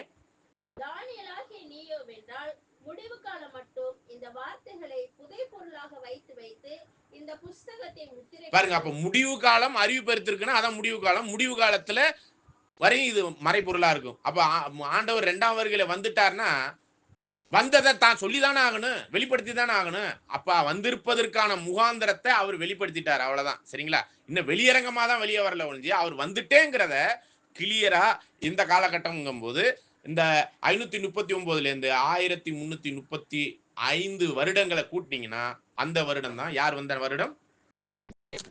ஆண்டவர் 2ஆம் வருகையில் வந்து இருத்தலுக்கான பெருசியா வந்து இருக்கிறேன் என்கிற அந்த வருஷம் எப்பன்னா எப்பங்க கூட்டினீங்களா? 74, 1874. இது எத்தனை வருஷம் ஆயிடுச்சு தெரியுங்களா? இப்ப 2024 இருந்து 1874 கழிங்க, 150 வருஷம் ஆயிடுச்சா? யார் வந்து 2ஆம் வருகையில் வந்து இந்த 150 வருஷமா யார ரெடி பண்ணிக்கிட்டு இருக்காரு தெரியுங்களா? இங்க இருக்கிற நம்மளை கூட்டி சேர்த்துக்கிட்டு இருக்கிறார். வெளியில உள்ளவங்களை பத்தி எல்லாம் அவருக்கு ஒண்ணுமே இல்லைங்க. இந்த சத்தியத்தை கேட்கிற அந்த சியோன் லேக்கன் 44க்கு இந்த சத்தியம் போகணும். இது வேற யாருக்கு தெரியுமா? யாருக்கு மட்டும் தெரியணும் அதை சொல்லுங்க. ஜோயல் 2ஆம் அதிகாரம் 1வது வருஷம் என்ன சொல்லிருச்சு? சியோனுக்கு மட்டும் எக்காலம் ஊது. சியோன்னாலே யாருங்க? வெளிப்படுத்தல் 14:1 படிங்க. வெளிப்படுத்தின விசேஷம் சியோன் அப்படினால யார், என்ன, எத்தனை? வெளிப்படுத்தல் 14:1 பின்பு நான் பார்த்தபோது இதோ சீயோன் மலையின் மேல் ஆட்டுக்குட்டியானவரையும் அவரோடு கூட அவருடைய பிதாவின் நாமம் தங்கள் நெற்றிகளில் எழுதப்பட்டிருந்த 144,000 பேரையும் நிற்க கண்டேன். அப்ப சீயோன்னாலே யாரு? ஆட்டுக்குட்டியானவர், பிதா, அப்புறம் அப்ப லேக்கன் 44க்கு மட்டும் எக்காலம் ஊதணும். இதை உலகத்துக்கே தெரிவிக்க வேண்டிய அவசியம் இல்லை. ஏன்னா அவர் வந்து இந்த லேக்கன் 44 தான் ரெடி பண்ணிக்கிட்டு இருக்காரு. இல்லைன்னா நேரடியா வந்த வாக்கில் இந்த உலகத்தை அழிச்சிருக்கலாம். அதுக்கான விஷயம் யார் தடை பண்ணிக்கிட்டு இருக்கிறப்ப உலகத்தை அழிக்காம இருக்கிறதுக்கு? இங்க கூடி இருக்கிற கூட்டம் தான். நல்லா புரிஞ்சுக்குங்க. சிறு கூட்டமா இருக்கலாம். ஏன்னா ஒரு ஒரு சிறு மந்தையே, பெரும் மந்தையெல்லாம் இல்லை. இன்னைக்கு இருக்கிற 600 கோடி கிறிஸ்தவர்களை பத்தி எல்லாம் இல்ல, சிறு மந்தையே. சரிங்களா? அந்த 144,000 பேர்ல என்னுடைய அனுமானம் எண்ணி 5,000 பேருக்கு மேலெல்லாம் இப்ப மிஞ்ச மாட்டாங்க உலகளாவிய அளவுல சொல்றேன். ஆனா 7ஆம் சபைக்கு மட்டும் 48,000 பேருக்கான வாய்ப்பு இருக்கிறதா வேதம் சொல்லுது. அதை நம்ம பின்னாடி கால்குலேஷன் பண்ணலாம். அப்ப 144,000 பேர்ல 6 சபையிலையும் 96,000 பேர் ஆல்ரெடி ரெடி ஆகி உயிர் தெழுந்து போயிட்டாங்க. இதுதான் ஆச்சரியமான ஒரு விஷயம். இப்ப இந்த 48,000 பேரும் இந்த 150 வருஷங்களாக ரெடி ஆகி போயிட்டு இருக்கிறாங்க. இப்ப கடைசியா இருக்கக்கூடிய ஒரு வாய்ப்பு எண்ணி 5,000ல இருந்து 10,000க்குலாம் அறவே வாய்ப்பு இல்லை. 5,000 தான். 5,000க்கு மேல இருக்கிறதுக்கு அதிக வாய்ப்பு இல்லைங்கிறது என்னுடைய தனி அனுமானம், என்னுடைய கருத்தை நான் சொல்றேன். சரிங்களா? ஏன்னா இந்த சத்தியத்துக்குள்ள இருக்கிறவங்களே உலகளாவிய அளவுல இந்த 5,000 பேர் தான். உலகளாவிய அளவுல இந்த சத்தியத்துல இப்ப கிடைச்சிருக்கிற இந்த சத்தியம் எங்க இருந்து வந்திருக்கு தெரியுமா? எங்க இருந்து வரணுங்கிறதுக்கே தீர்க்க தரிசனம் இருக்கு. இதுல அமெரிக்காவில இருந்து வரணும். சரிங்களா? இது குறித்த தீர்க்க தரிசனம் பைபிள்ல இருக்கு, ஏசாயா புத்தகத்துல. சரிங்களா? இதெல்லாம் பின்னாடி பார்க்கலாம். அப்ப இவ்வளவு ஆச்சரியமான இந்த சத்தியம் நம்மளுக்கு வந்து கிடைச்சிருக்குன்னா எங்க இருக்கிற ஒரு சத்தியம், இந்த தெய்வீக திட்டம், இந்த ஆழமான காரியங்கள்லாம் இந்த ஆதனூர் என்ற கிராமத்துக்கு இப்ப வந்து கிடைக்குதுன்னா அவருடைய ஜனங்கள் இங்க இருக்கிறாங்க. இதெல்லாம் நினைச்சு பாருங்க. தயவு செய்து அப்படி ஸ்கிப் ஆகி அப்படி போயிடாதீங்க. இது ஒரு கனவெல்லாம் இல்லை. சரிங்களா? அப்படிங்கும் போதுதான் 1874 ஆண்டவர் 2ஆம் வருகை வந்திருப்பதற்கான தானியல் 12ஆம் அதிகாரத்துல அது வெளிப்படும் வந்திருக்கிறதுக்கான ஆதாரம் ஒண்ணு சொல்லியாச்சு. இன்னொரு ஆதாரம் என்ன அப்படின்னு பார்க்கும்போது காலக்கணக்கு. சரிங்களா? வேதாகம காலக்கணக்கு. சரிங்களா? இப்ப இந்த வேதாகமத்துல பைபிள் ரீதியா இந்த உலகம் படைக்கப்பட்டு ஆதாம் ஏவாள் படைக்கப்பட்டு இன்னைக்கு நம்ம எத்தனாவது வருஷத்துல இருக்கிறோம் அப்படின்னு பைபிள் ரீதியா ஒரு கால்குலேஷன் போட முடியும். சரிங்களா? இதுல ஆதியிலே தேவன் வானத்தையும் பூமி சிருஷ்டித்தார், இருளானது சூழ்ந்து இருந்துருச்சு, வெளிச்சம் உண்டாகட்டும் சொன்னார். அன்னைக்குதான் என்ன ஆயிடுச்சுங்க? அதுதான் முதல் நாள். அதுக்கு முன்னாடி நாள்லாம் இருட்டா இருந்துச்சு. அதுக்கு முன்னாடி நாள்லாம் நாள் இல்லையான்னு கேக்குறேன். இருந்திருக்கும், அந்த கால்குலேஷன்லயே வரல. சரிங்களா? ஆதியில வானத்தையும் பூமி படைச்சிட்டார். சரிங்களா? அந்த ஆதிங்கிறது யாரு?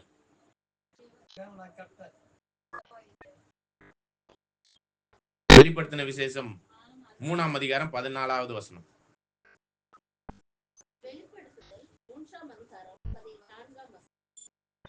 லவோதிக்கேயா சபையின் தூதனுக்கு நீ எழுத வேண்டியது என்னவெனில், உண்மையும் சத்தியமுள்ள சாட்சியும் தேவனுடைய சிருஷ்டிக்கு ஆதியமாய் இருக்கிற ஆமென் என்பவர் சொல்லுகிறதாவது. இப்ப சொல்லுங்க. ஆதி அப்படின்னா தேவனுடைய நேரடி ஒரே ஒரு படைப்பு ஆதி என்கிற நம்முடைய ஆண்டவர். அந்த ஆதியில படைச்ச பிறகுதான் அவரை வச்சுக்கிட்டு தான் வானத்தையும் பூமி யாரை படைக்கிறார்? அவரை கொண்டு அவர் மூலமாக இந்த வானம் பூமி எல்லாம் சிருஷ்டிக்கப்பட்டது. சிருஷ்டிக்கப்பட்டதப்ப பூமியானது ஒழுங்கின்மையா இருக்கும் பொழுதுதான் முதல் நாளுக்குரிய அந்த வெளிச்சத்தை உருவாக்குறாரு. அது பூமிக்குரிய ஒரு சிருஷ்டிப்பு ஸ்டார்ட் ஆகுது. சரிங்களா? பூமியை படைச்சிட்டாரு, ஆனா ஒழுங்கு இல்லாம இருக்குது. மனுஷன் குடியிருப்புக்காக ஒரு விஷயத்த அங்கே ஸ்டார்ட் பண்றாரு. அதான் முதல் நாள்ல வெளிச்சம் உண்டாகுது. அப்ப ஆதிங்கிறது எப்போ ஸ்டார்ட் ஆனிச்சு, அது எப்பெல்லாம் யாருக்குமே தெரியாது. ஆனா முதல் நாள்ங்கிற அந்த ஒரு விஷயம் இருக்கு இல்லையா, அந்த வெளிச்சம் உண்டான காரியத்தினுடைய விஷயம். முதல் நாள்ல வெளிச்சம், 2வது நாள்ல தண்ணியை மேலே கீழே பிரிச்சார். அந்த வாட்டர் கெனப்பிலாம் முதல் உலகத்துல இருந்துச்சு. 3வது நாள்ல தரையெல்லாம் வந்து அதுல என்ன இருந்துச்சு, புல் பூண்டு மரங்கள்லாம் வந்துச்சு. 4ஆம் நாள்ல சூரியனி சந்திரனிங்கிற மற்றும் நட்சத்திரங்கள் மற்ற பூமியினுடைய ஒரு அந்த கோள் அமைப்பை உருவாக்கி அது ஒரு குடும்பமாக, என்ன குடும்பமாக, சூரிய குடும்பமாக அமைக்கக்கூடிய விஷயம் 4வது நாள்ல ஆரம்பிக்குது. 5வது நாள்ல வானத்தில் உள்ள பூமியில் உள்ள தண்ணீரில் உள்ள மிருகங்கள் எல்லாம் இது பண்றார். அதுல கடைசியா 6ஆம் நாள்ல டொமஸ்டிக் அனிமல் காட்டு மிருகு நாட்டு விலங்கு படைக்கிறார். கடைசியாக யாரை படைக்கிறார்? 6வது நாள்ல மனுஷன். சரிங்களா? 6ஆம் நாள் வரையும், அந்த முதல் நாள்ல இருந்து 6ஆம் நாள் வரையும் என்ன சொல்ல, ஆதிக்கு அப்புறம் எல்லா இன்வால்வ்மெண்ட்டும் யாரு தான் பாத்தீங்கன்னா பிதாவும் குமாரன்மாய் கிறிஸ்துவும் சேர்ந்து தான் படைக்கிறாங்க. இதை குறித்து 1ஆம் அதிகாரம் ஆதி 1ஆம் அதிகாரம் 26ல கூட படிக்கும்போது, நமது சாயலாகவும் நமது ரூபத்தின்படியும். அப்ப நமதுனாலே அங்க எத்தனை பேர் இருந்திருக்கிறாங்க? 2 பேருக்கு இருந்திருக்கிறாங்க. அப்ப 2 பேரும் சேர்ந்து தான் எல்லாத்தையும் படைச்சாங்க. அதுல மெயின் இன்ஜினியரிங் எல்லாம் சயின்ஸ் எல்லாத்தையுமே செயல்படுத்தி அதை ஆக்கப்பூர்வமான ஒரு செயல்பாட்டுக்குள்ள கொண்டாந்ததெல்லாம் யாருன்னு தான் பாத்தீங்கன்னா அவர் மூலமாகவும் அவருக்குள்ளாகவும் எல்லாம் படைக்கப்பட்டதுன்னா யாரு மூலம்? கிறிஸ்து அவர் தான். சரிங்களா? அப்ப அந்த 6 நாளினுடைய நிறைவு அப்படிங்கும்போது இந்த 6 நாளையும் பிதாவாகிய தேவனுடைய நாட்கள். நல்லா புரிஞ்சுங்க, இது கர்த்தருடைய நாள் அல்ல.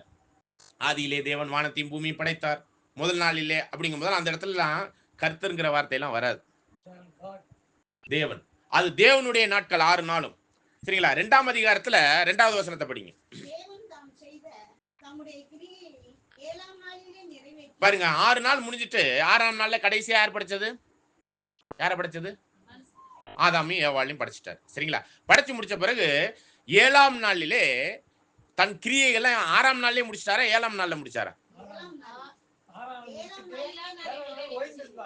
நல்லா கவனிங்க, திரும்ப அதுக்காக இந்த வசனத்தை படிக்க சொன்னேன்.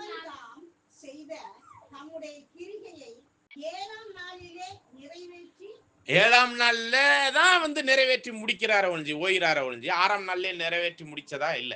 7ஆம் நாள்ல தான் வந்து ஓய்வு எடுக்கிறார். சரிங்களா? அப்ப அந்த 7ஆம் நாள், இப்ப நீங்க 6 நாளையும் படிச்சுட்டு வந்திருப்பீங்க.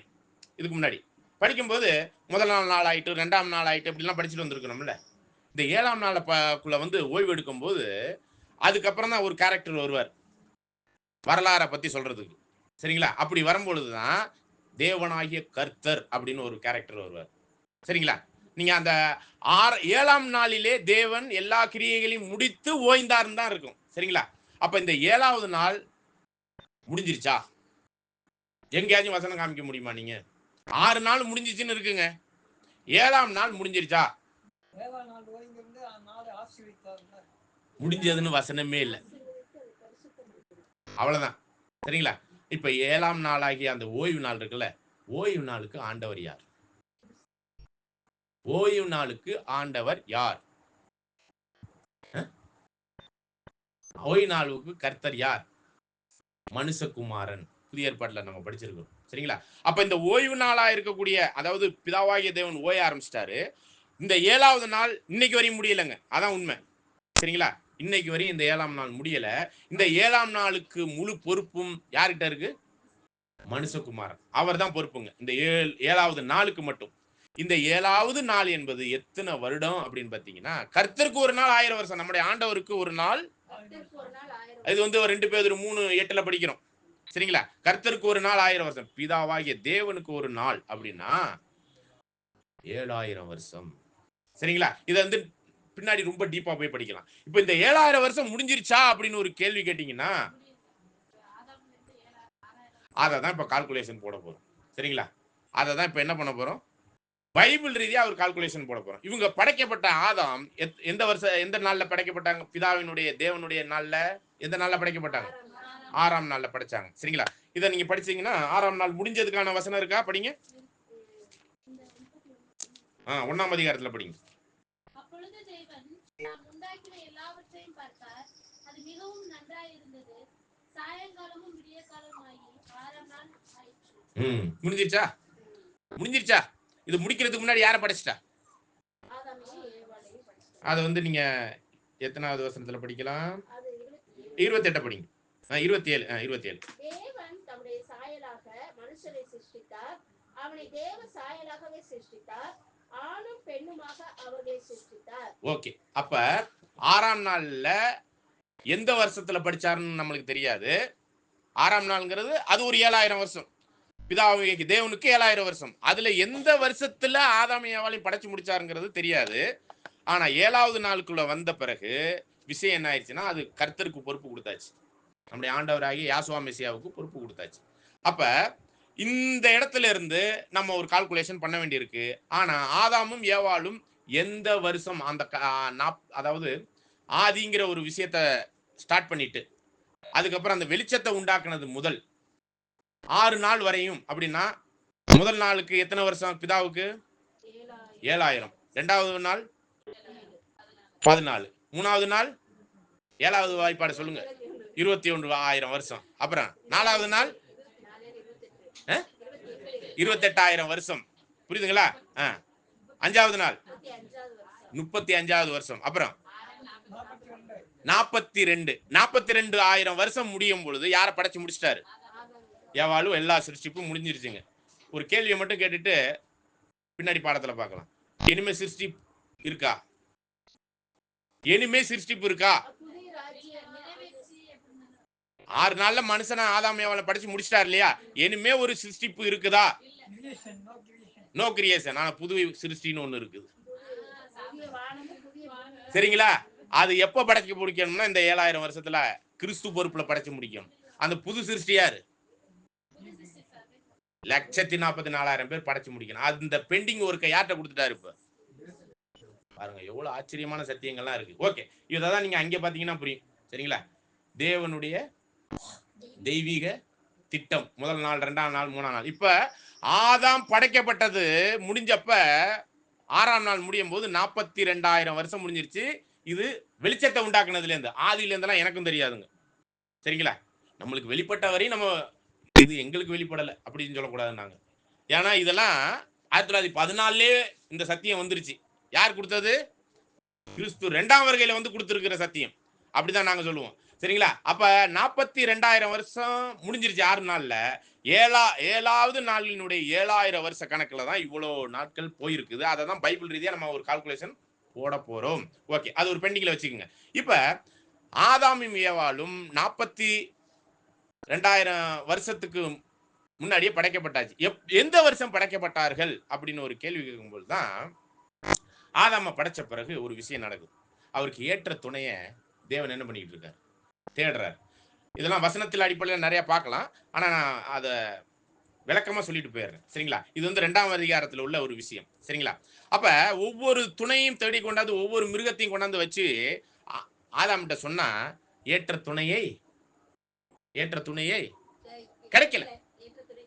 அப்ப அது ஏறக்குறைய என்னென்னு பாத்தீங்கன்னா, அந்தந்த காலகட்டத்துல அந்தந்த ஒரு விஷயத்துல ஒவ்வொரு கிளைமேட்டிக் கண்டிஷன்ல ஒரு வருஷத்துல இதெல்லாம் படைச்சிருக்கணும் அப்படிங்கிற ஒரு அனுமானம் இருக்கு. ஏன்னா அந்தந்த கிளைமேட்டிக் கண்டிஷனுக்கு தகுந்த மாதிரி அந்த படைப்புகள் எல்லாம் ஒன்னொன்னா கொண்டாந்துகிட்டு இருக்கிறார் தேவன்.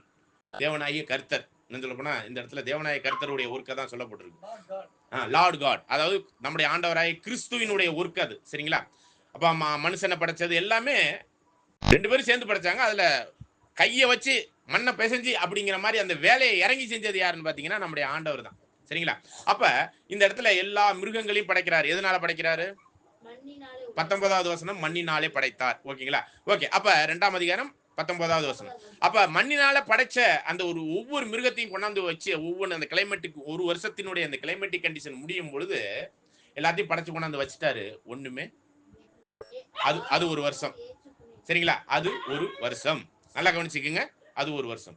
அதுக்கப்புறம் ஏற்ற துணைய தன்னுடைய விழாவில இருந்து, யாருடைய விழாவில இருந்து?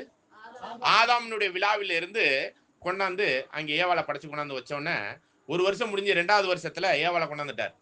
ஏவாளை கொண்டாந்த உடனே ஆதாம் என்ன சொல்லிட்டார்? என் மாமிசத்தின் மாமிசமும் என் எலும்பின் எலும்பும் அப்படின்னு சொல்லிட்டு தன் மனைவி ஏற்ற துணையாக கண்டு கொண்டார். யாரு? சரிங்களா? ஓகே. இதுல நியாயப்பிரமாண சட்டத்துல ஒரு சட்டம் இருக்கு. இந்த சட்டத்துல என்ன சொல்லப்படுதுன்னா, ஒருத்தர் கல்யாணம் பண்ணிட்டாருன்னா தான் தாயும் தகப்பனையும் விட்டு பிரிந்து யாரோட, இது ஆதியாகமத்திலே உள்ள வசனம். இது பழைய ஏற்பாட்டிலே அநேக இடத்துலயும் சொல்லப்பட்டிருக்கு.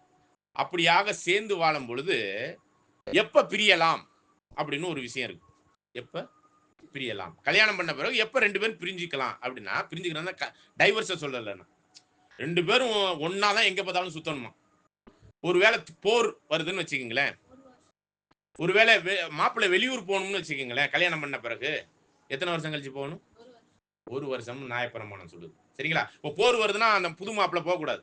எங்க போகக்கூடாது? போர் போகக்கூடாது. அப்ப ஆதாமும் ஏவாளும் எப்ப பிரிஞ்சாங்க?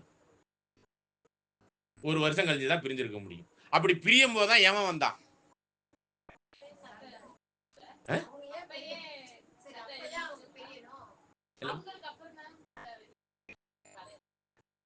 இல்ல அதாவது சட்டம் வரலனாலும் இந்த பிரமாணங்கள்லாம் யாருக்காக கொடுக்கப்பட்டதுன்னா மனிதர்களுக்காக கொடுக்கப்பட்டதுதான்.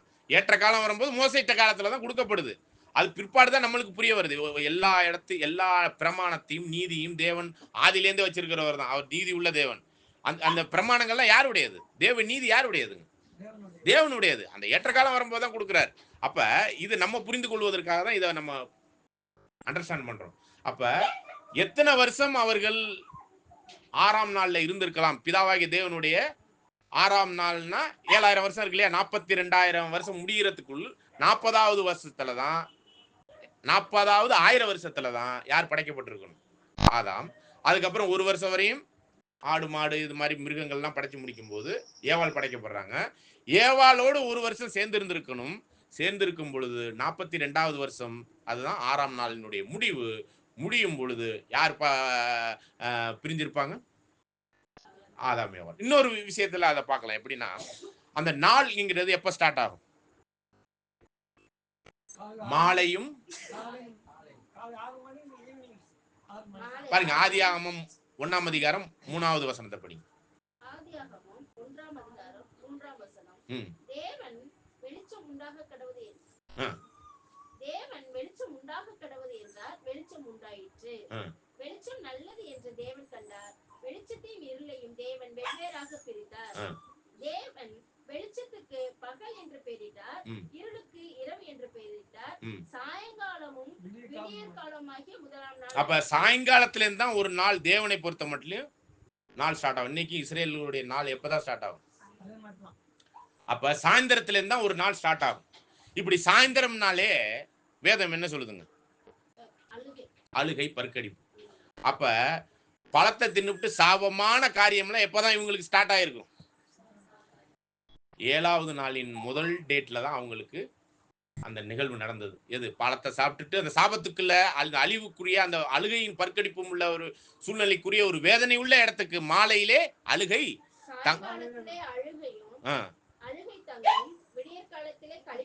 அப்ப இந்த சாயங்காலம் அப்படிங்கிற 7வது நாள், பிதாவாகிய தேவனுடைய 7வது நாள் ஸ்டார்ட் ஆகும் பொழுதுதான்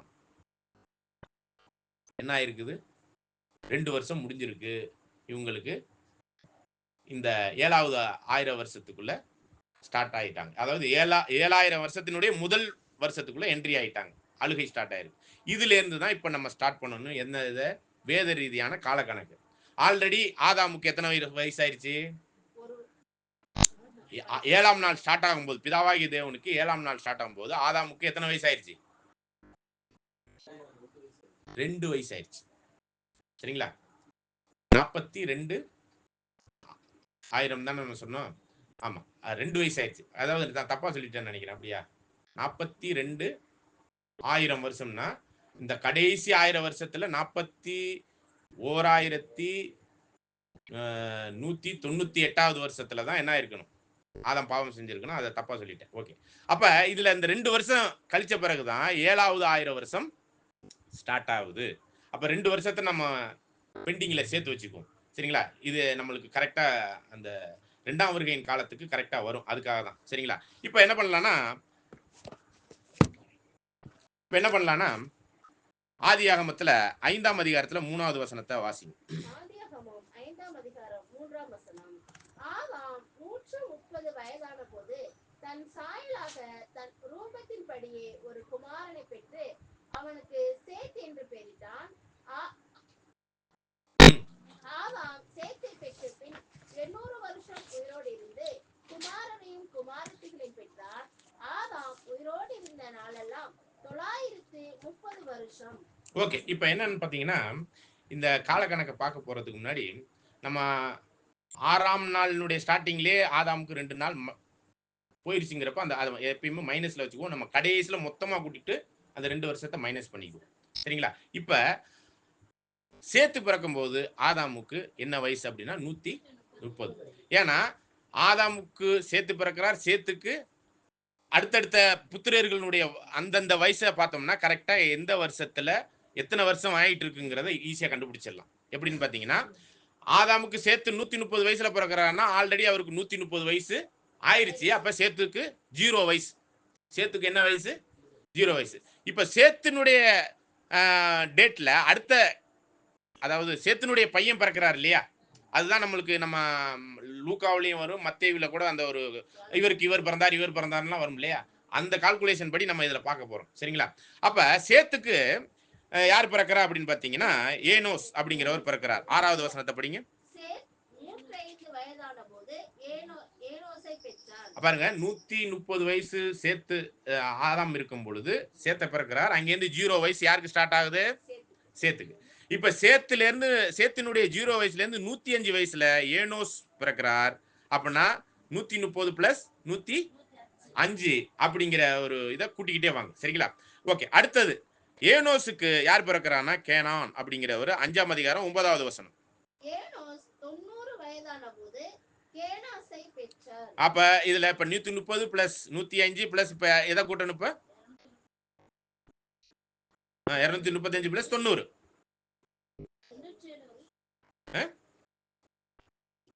என்னங்க?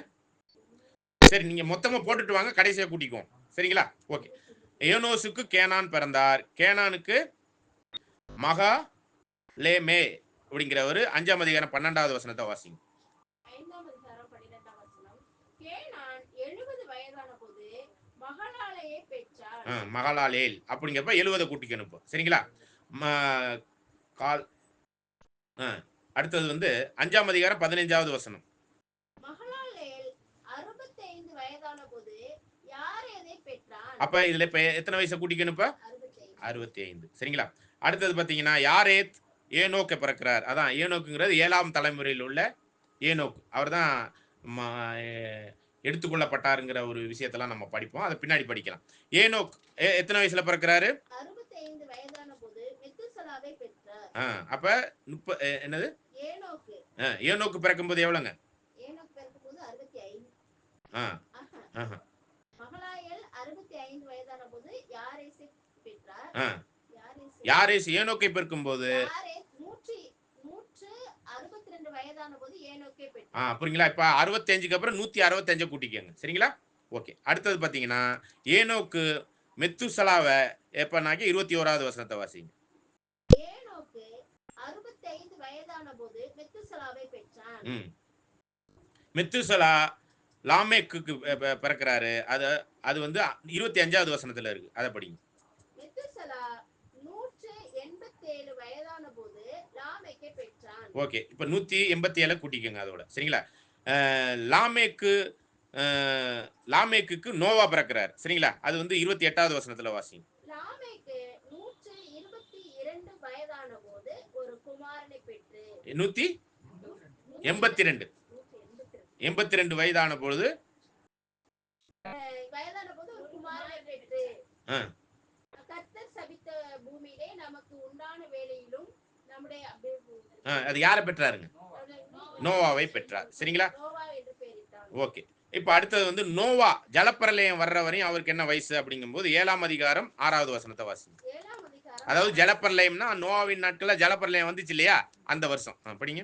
ஜலப்பிரளயம் பூமியின் மேல் உண்டான போது நோவா 600 வயதாய் இருந்தான். ஓகே, இதுதான் என்னன்னு பாத்தீங்கன்னா ஆதாம் படைக்கப்பட்டதிலிருந்து ஒரு வருஷம் அந்த என்னது மிருகங்கள் எல்லாம் படைக்கிறார். 1000 வருஷம் இல்ல, ஒரு வருஷத்துல மிருகங்கள் எல்லாம் படைக்கிறார். அடுத்த ஒரு வருஷத்துல மனைவியை படைக்கிறார். படைச்சு அவங்க 2 பேரும் பிரிஞ்ச நேரம் தான் எந்த நாளினுடைய ஸ்டார்ட்னு பாக்குறோம்? 7வது நாளினுடைய ஸ்டார்ட். பிதாவாகிய தேவனுடைய 7வது நாள்ல ஸ்டார்ட். அந்த ஸ்டார்டிங் டைம் அப்படிங்கிறது வந்து 2 வருஷத்துல இருந்து நம்ம கூட்டணும். அப்படிங்கும்போது 130 வயசாகும் பொழுது யார் பிறக்கிறா? சேத்து பிறக்கிறார். சேத்துக்கு அப்படியே நம்ம 130 105 90 70 65 162 65 187 182 600 மொத்தம் எவ்வளவு ஆயிடுச்சுங்க? இத்தனை வருஷம் வரும்பொழுதுதான் என்ன வந்துச்சு? 1656ல என்ன வந்துச்சு? ஜலப்பிரளயம் வந்துச்சு. ஓகேங்களா? இப்ப இது ஒரு கால்குலேஷன் வச்சுக்கோங்க. முதலாம் உலகத்தினுடைய கால்குலேஷன். சரிங்களா? இது வந்து பைபிள்ல இருந்து எடுத்திருக்கிற கால்குலேஷன். சரிங்களா? ஓகே, அடுத்தது ஜலப்பிரளயம் முதல் அதாவது ஆதியாகமம் 11:10 படிங்க. ஆதியாகமம் 11ஆம் அதிகாரம் 10ஆம் வசனம். சேமுடைய வம்ச வரலாறு. இப்ப அடுத்தது பாத்தீங்கன்னா இந்த இடத்துல யாரு? ஆதாமுடைய வம்சத்துல சேத்தின் வழியா நோவா வரையும் வந்துருச்சு. நோவாவுக்கு 3 புத்திரர்கள். 3 புத்திரர்ல சேமினுடைய வம்சத்துல தான் யார் பிறந்தது? நம்முடைய ஆண்டவர் பிறந்தார். சரிங்களா? அது வரை நம்ம கொண்டாடணும் இந்த ஒரு கால்குலேஷன் பைபிள் ரீதியா. அதனாலதான் இப்ப நம்ம யாரை எடுத்துக்கிறோம்னா சேம மட்டும் எடுத்துக்கிறோம். சரிங்களா? ஓகே, தொடர்ந்து வாசிங்க. ஜலப்பிரளயம் உண்டான 2 வருஷத்துக்கு பின்பு சேம் 100 வயதான போது அர்பக்சாத்தாவை பெற்றான். பாருங்க, அதாவது இந்த இடத்துல சேம் எந்த வருஷம் பிறந்தாருங்கிறதுக்கு கால்குலேஷன் இல்ல. ஆனா என்ன கால்குலேஷன் இருக்குன்னா ஜலப்பிரளயம் வந்ததுல இருந்து 2 வருஷம் கழிச்சு யார் பிறந்தா? சேமினுடைய அர்பகசாத்து சேமினுடைய பையன் பிறக்கிறாப்ல. அதாவது நோவாவுடைய பேரன். சரிங்களா? அப்ப இந்த இடத்துல நம்ம என்னது வெள்ளம் வந்ததுல இருந்து 2 வருஷங்கிற கால்குலேஷனை நம்ம இங்க அடுத்த கால்குலேஷனுக்குள்ள போய்க்கலாம். 2 வருஷம் இருக்கு. சரிங்களா? ஓகே, இந்த இடத்துல இருந்து அடுத்தது 11ஆம் அதிகாரம் 12வது வசனத்தை வாசிங்க. அர்பக்சாத் 35 வயதான போது சாலாவை பெற்றார். சாலாங்கிறவரை 35. அப்ப அடுத்தது 2 + 35. சரிங்களா? அடுத்தது 14வது வசனத்தை வாசிங்க. சாலா 30 வயதான போது ஏபேரை பெற்றார். ஓகே, இது 30 கூட்டிக்கங்க. அது ஏபருக்கு அடுத்தது யாரு? 16வது வசனத்தை வாசிங்க.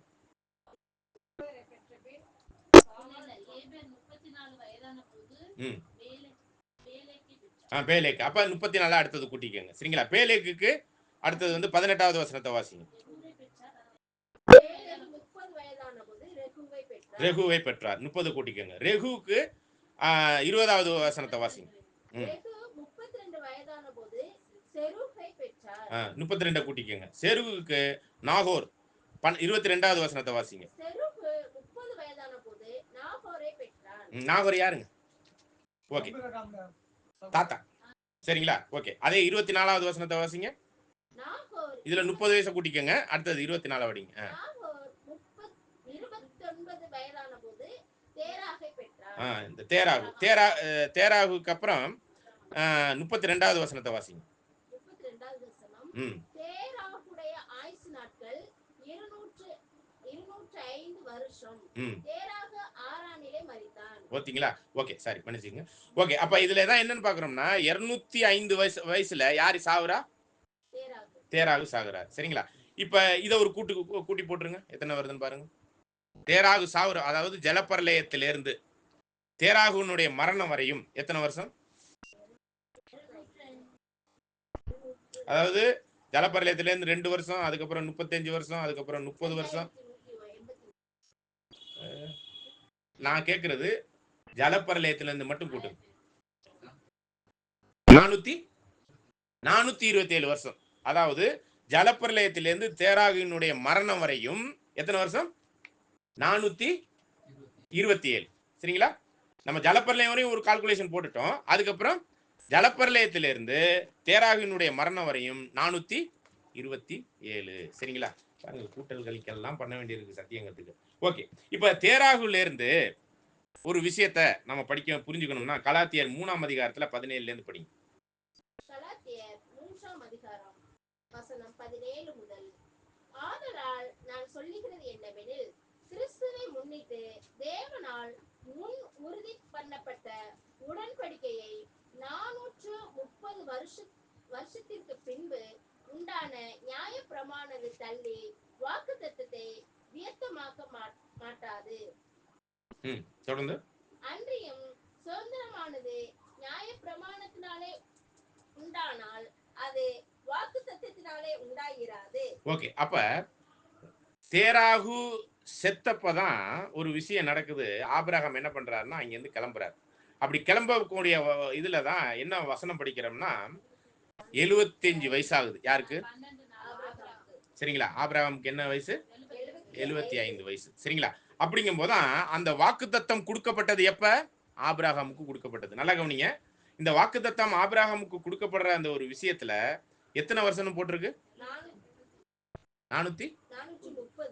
அதாவது நியாயப்பிரமாணம் கொடுக்கப்படுறது ஆபிரகாமுக்கு வாக்குத்தத்தம் கொடுத்ததுல இருந்து 430 வருஷம் கழிச்சு எது கிடைக்குது? நியாயப்பிரமாணம் கிடைக்குது. அதை அபத்தம் பண்ண முடியாது. நியாயப்பிரமாணம் வாக்குத்தத்தத்துக்கு மிஞ்சினது இல்லை அப்படிங்கிறத இங்க சொல்ல வர்றாரு.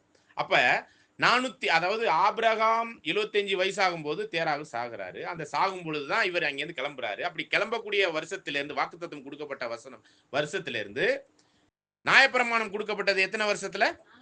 430. அதை யாத்திரையாகமம் 12ஆம் அதிகாரம் 41ல இருந்து 43 வசனங்களையும் வாசிக்கலாம்.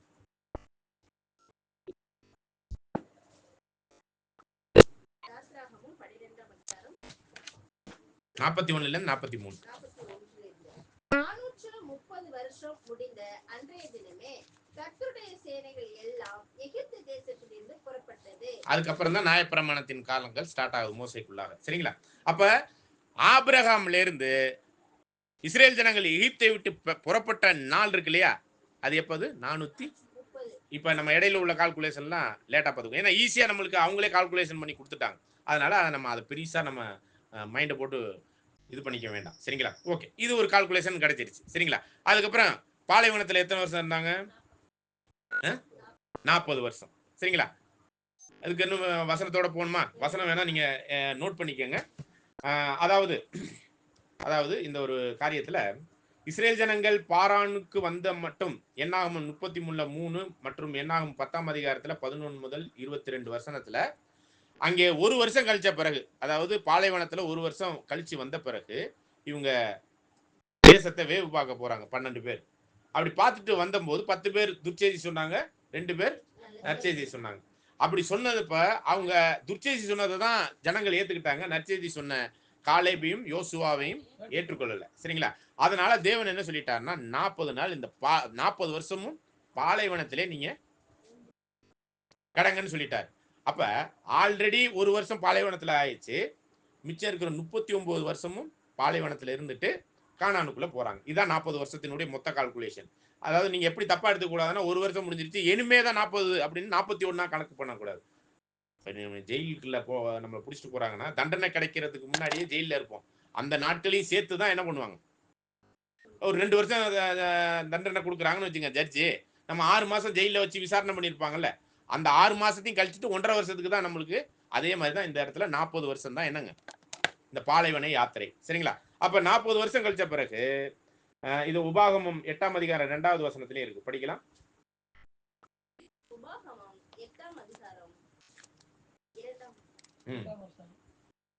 உன் தேவனாகிய கர்த்தர் உன்னை சிறுமைப்படுத்தும் படிக்கும் தம்முடைய கட்டளைகளை நீ கைக்கொள்ள மாட்டாயோ என்று அவர் உன்னை சோதித்து உன் இருதயத்தினுள் நீ அறியும் படிக்கும் உன்னை இந்த 40 வருஷமளவும் வனாந்தரத்திலே நடத்தி வந்த எல்லா வழியையும் நினைப்பாயாக.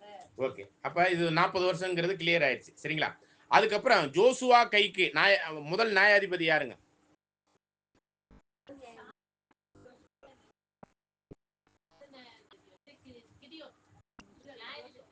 ஜோசுவா. அவர் தான் போய் என்ன பண்றாருங்க, தேசத்தெல்லாம் பிரிச்சு கொடுக்கிறாரு. நியாயாதிபதி ஃபர்ஸ்ட் அந்த ஒரு வேலையை செய்யறது யாருன்னு பாத்தீங்கன்னா ஜோசுவா கைக்கு தான் போகுது. நியாயப்பிரமாணத்தெல்லாம் கொடுத்து நியாயத்தை எல்லாம் சரியை பண்ணுப்பா அப்படிங்கிற நியாயாதிபதிகளுடைய முதல் ஆள் வந்து ஜோசுவா தான். 6 வருஷம் அந்த நாடுகளை என்ன பண்றாருன்னா பிரிச்சு கொடுக்குறாரு. சரிங்களா? இதை குறித்து யோசுவாவினுடைய புத்தகத்துல இருக்குது, அதுவும் நம்ம கால்குலேஷன் பண்ணிக்கலாம். சரிங்களா?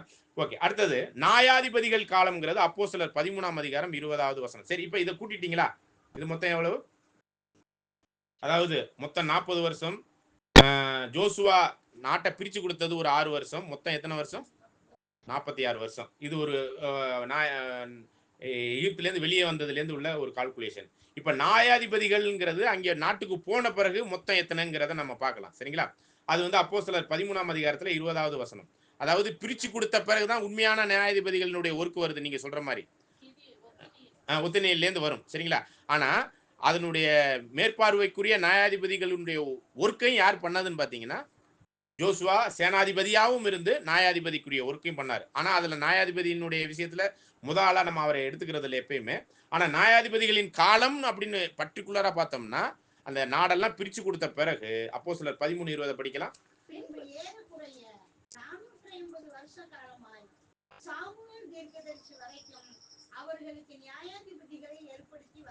பாத்தீங்களா? அப்ப சாமுவேல் காலம் வரையும் நியாயாதிபதிகள். சரிங்களா? இப்ப அதாவது ஒரு கால்குலேஷன் ஏற்கனவே போட்டிருக்கிறோம். ஒன்று வந்து நோவா அந்த ஜலப்பரலயம் பற்றி 1656. அதுக்கப்புறம் ஜலப்பரலயத்திலேருந்து தேராகு செத்தது வந்து 417 வருஷம். அதுக்கப்புறம் தேராகுலேருந்து ஆபிரகாம் வாக்குத்தத்தம் பண்ணப்பட்டதுலேருந்து எகிப்திலேருந்து வெளியேறின வருஷம் 430 வருஷம். இஸ்ரேல் ஜனங்கள் 40 வருஷம் பாலைவனத்தில் போகிறாங்க. அதுக்கப்புறம் ஒரு 6 வருஷம் இடத்த பிரித்து கொடுக்கறது. அதுக்கப்புறம் நியாயாதிபதிகள் காலம் எவ்வளோன்னு படித்தப்போ 480. இதெல்லாம் நீங்கள் நியாயாதிபதிகள் காலத்தில் உள்ள அந்த வருஷங்கள் எல்லாம் அப்படியே ஒவ்வொரு நியாயாதிபதி எத்தனை வருஷம் தான் இது பண்ணாருன்னு கால்குலேட் பண்ணிங்கனாலும் அது வந்துடும் 450ங்கிறது. நம்ம டைரெக்டாகவே வசனம் பைபிளில் இருக்கிறதுனால அப்படியே நம்ம வசனத்துக்குள்ளே போயிடும். சரிங்களா? அப்போ 450 வருஷம். அதுக்கப்புறம் சாமுவேலுக்கு அப்புறம் யார் நியாயாதிபதிகளுக்குரிய காலம் முடிஞ்ச பிறகு யார் வந்தது? ராஜாக்கள் காலம் வந்துருச்சு. அப்போ சவுல் எத்தனை வருஷம் இருந்தாருங்க ராஜாவா? சாமுவேல் தான் சவுல ராஜாவாக்குறார். எத்தனை வருஷம்? 40 வருஷம். இது வந்து அப்போஸ்தலர் 13ஆம் அதிகாரம் 21 படிக்கலாம். இதே காலத்துல ஏலியும் என்ன அந்த காலங்கள்லாம் முடிஞ்சுதான் சாமுவேல் காலம்லாம் வருது. சரிங்களா? ஓகே. ஒரு ராஜா வேண்டும் என்று கேட்டுக்கொண்டார்கள். அப்படியே தேவன் பென்யமீன் கோத்திரத்தாகிய கீசுடைய குமாரனான சவுலை 40 வருஷ காலமாய் அவர்களுக்கு கொடுத்தார். சரி, அப்ப 40 வருஷம் சவுல் ஆண்டார். அப்ப ராஜாக்கள் காலம் ஸ்டார்ட் ஆயிடுச்சு. சரிங்களா? இப்ப நான் சொல்ற வசனங்கள்லாம் நீங்க நோட் பண்ணிக்கங்க. டைம் இல்லாதனால நான் கொஞ்சம் வசனத்தை பத்தி சொல்றேன். அந்த வருஷங்களை நீங்க நோட் பண்ணிட்டே வாங்க. ராஜாக்கள் காலம் மொத்தம் எத்தனை? ஒரு கால்குலேஷன். சரிங்களா? ராஜாக்கள் காலம் எப்ப முடிஞ்சதுன்னு தெரியுங்களா? சவுலுக்கு அப்புறம் தாவீது, தாவீதுக்கு அப்புறம் சாலமோன், சாலமோனுக்கு அப்புறம் 2 ராஜ்யம் பிரியுது. இதெல்லாம் வருது. வந்த பிறகு 70 வருஷம் சிறையிருப்புக்குள்ள போறாங்களா, பாபிலோன் சிறையிருப்பு.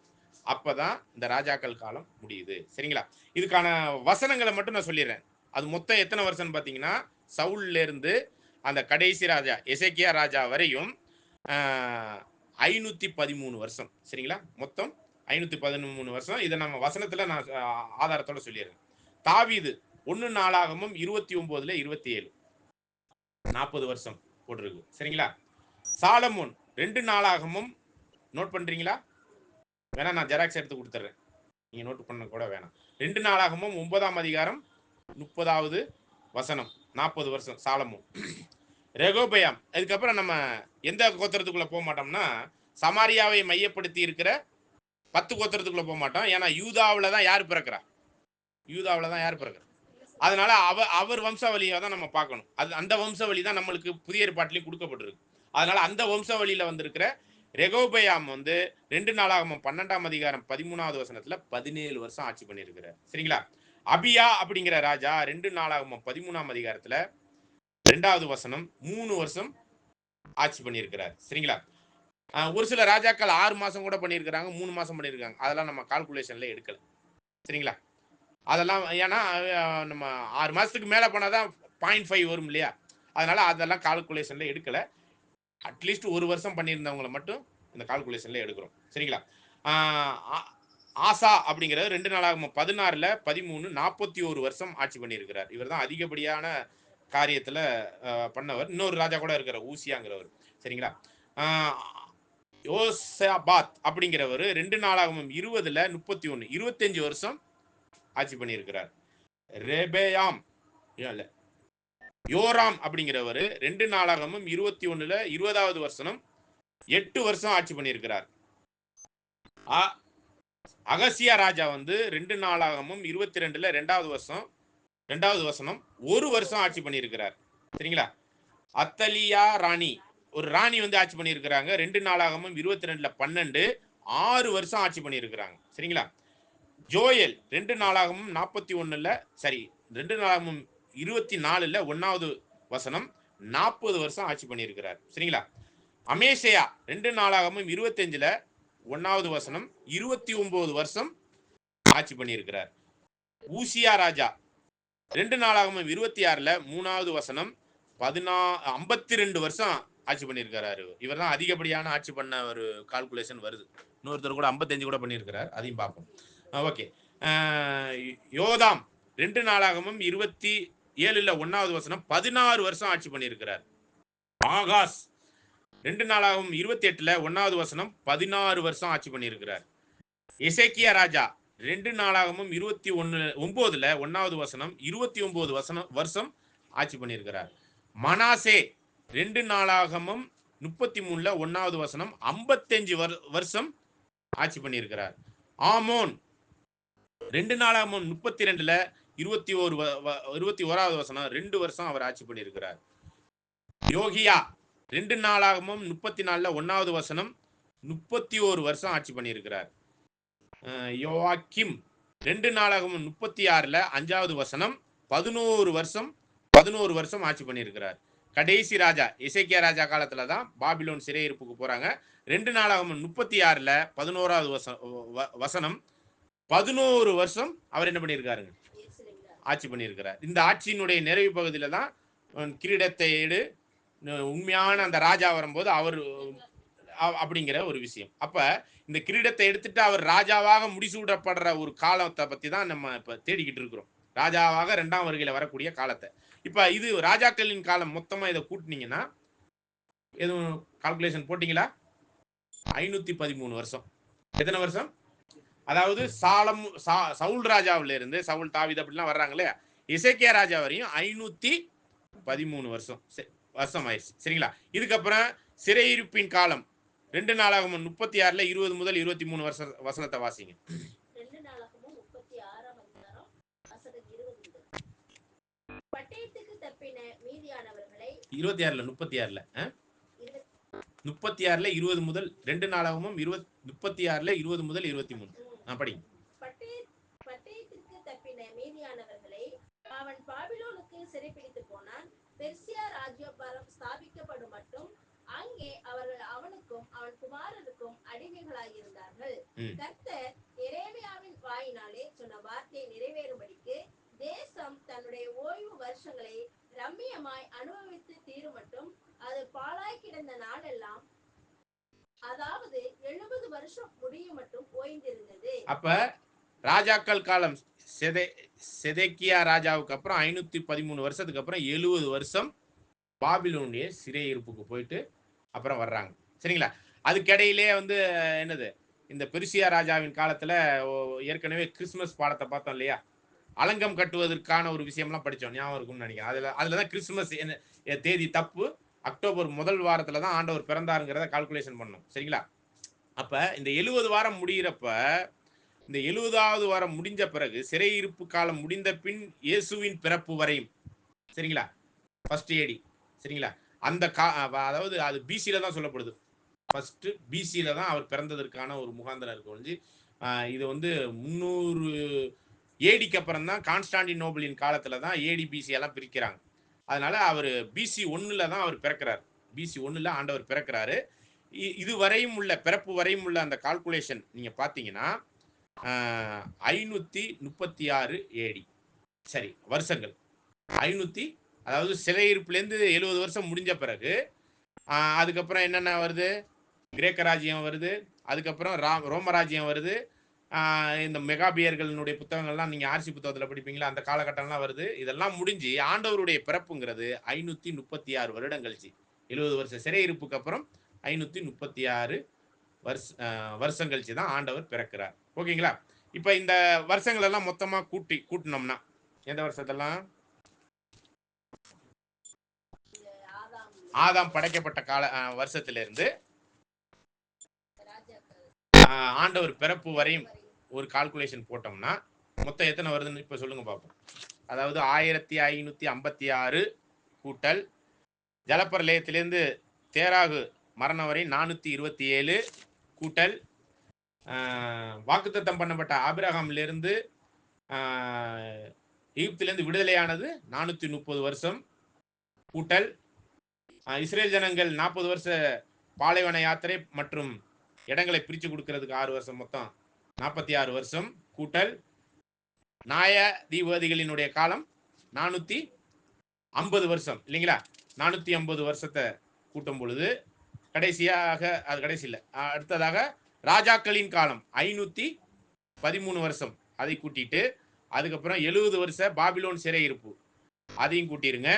அதுக்கப்புறம் சிறையிருப்பு காலத்திலிருந்து கிறிஸ்துவினுடைய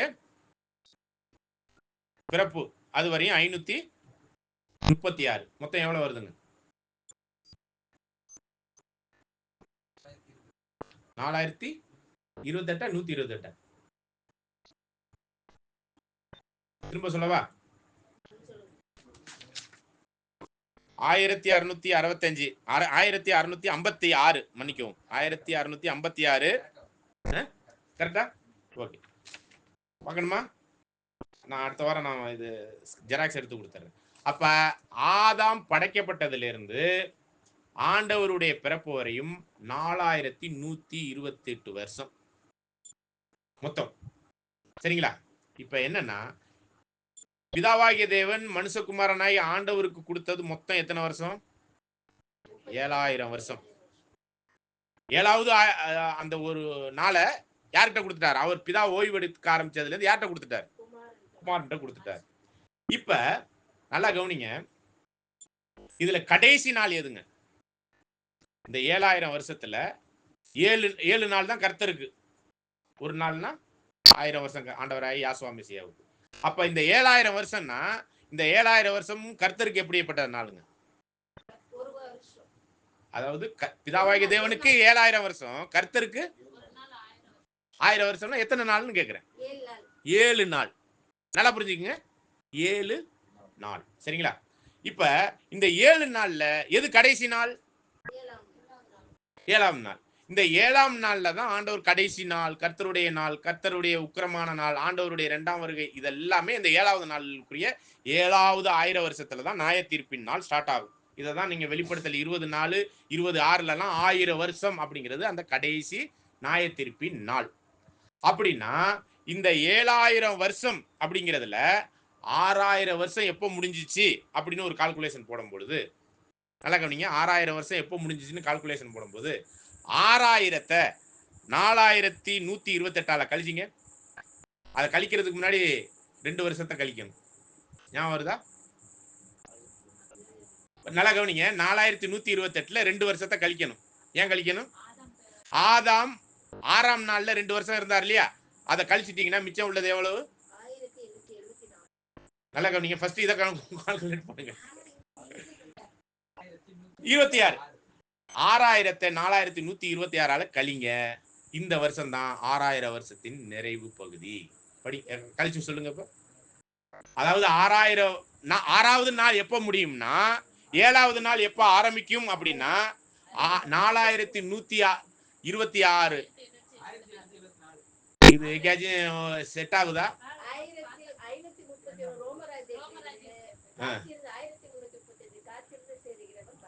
தானியேல் 12ஆம் அதிகாரத்துல ஒரு பாலாக்கு மறுவறுப்பாகிய ரோம கேத்தலிக்கினுடைய அந்த ஒரு விஷயம் 1874 தான் ஆண்டவர் 2ஆம் வருகைக்குரிய அந்த அதிகாரப்பூர்வமா வந்து இறங்குவார் அப்படிங்கிற ஒரு வருஷமும் இந்த 6000 வருஷமும் எங்க முடியுது, எங்க ஆரம்பிக்குதுங்க? 874. 2 ப்ரூஃப் இருக்குங்க பைபிள். இது டைரக்ட் ப்ரூஃப். இன்னும் 2-3 எல்லாம் ப்ரூஃப் எல்லாம் இருக்கு. அதை நம்ம அடுத்தடுத்த பாடத்துல பார்க்கலாம். சரிங்களா? இப்ப நல்லா அது கவனிங்க. 6000 வருஷம் 6வது நாள் முடிஞ்சு 7வது கடைசி நாள் அப்படிங்கிற 7வது 1000 வருஷத்துல ஆண்டவர் 1000 வருட அரசாட்சியை செய்யணும். கடைசி நாளில் நான் என்ன பண்ணுவேன்னு சொல்லியிருக்கிறார். எல்லாரையும் உயிர்த்தெழுதல் செய்வேன் அப்படின்லாம் சொல்றாரு. கடைசி நாள் ஆகிய அந்த நாள்ல தான் நியாய தீர்ப்பு செய்வேங்கிறார். சரிங்களா? அப்ப அந்த கடைசி நாள் தான் யோவான் 12ஆம் அதிகாரம் 47-48 வசனத்தை வாசிக்கலாம் பாருங்க.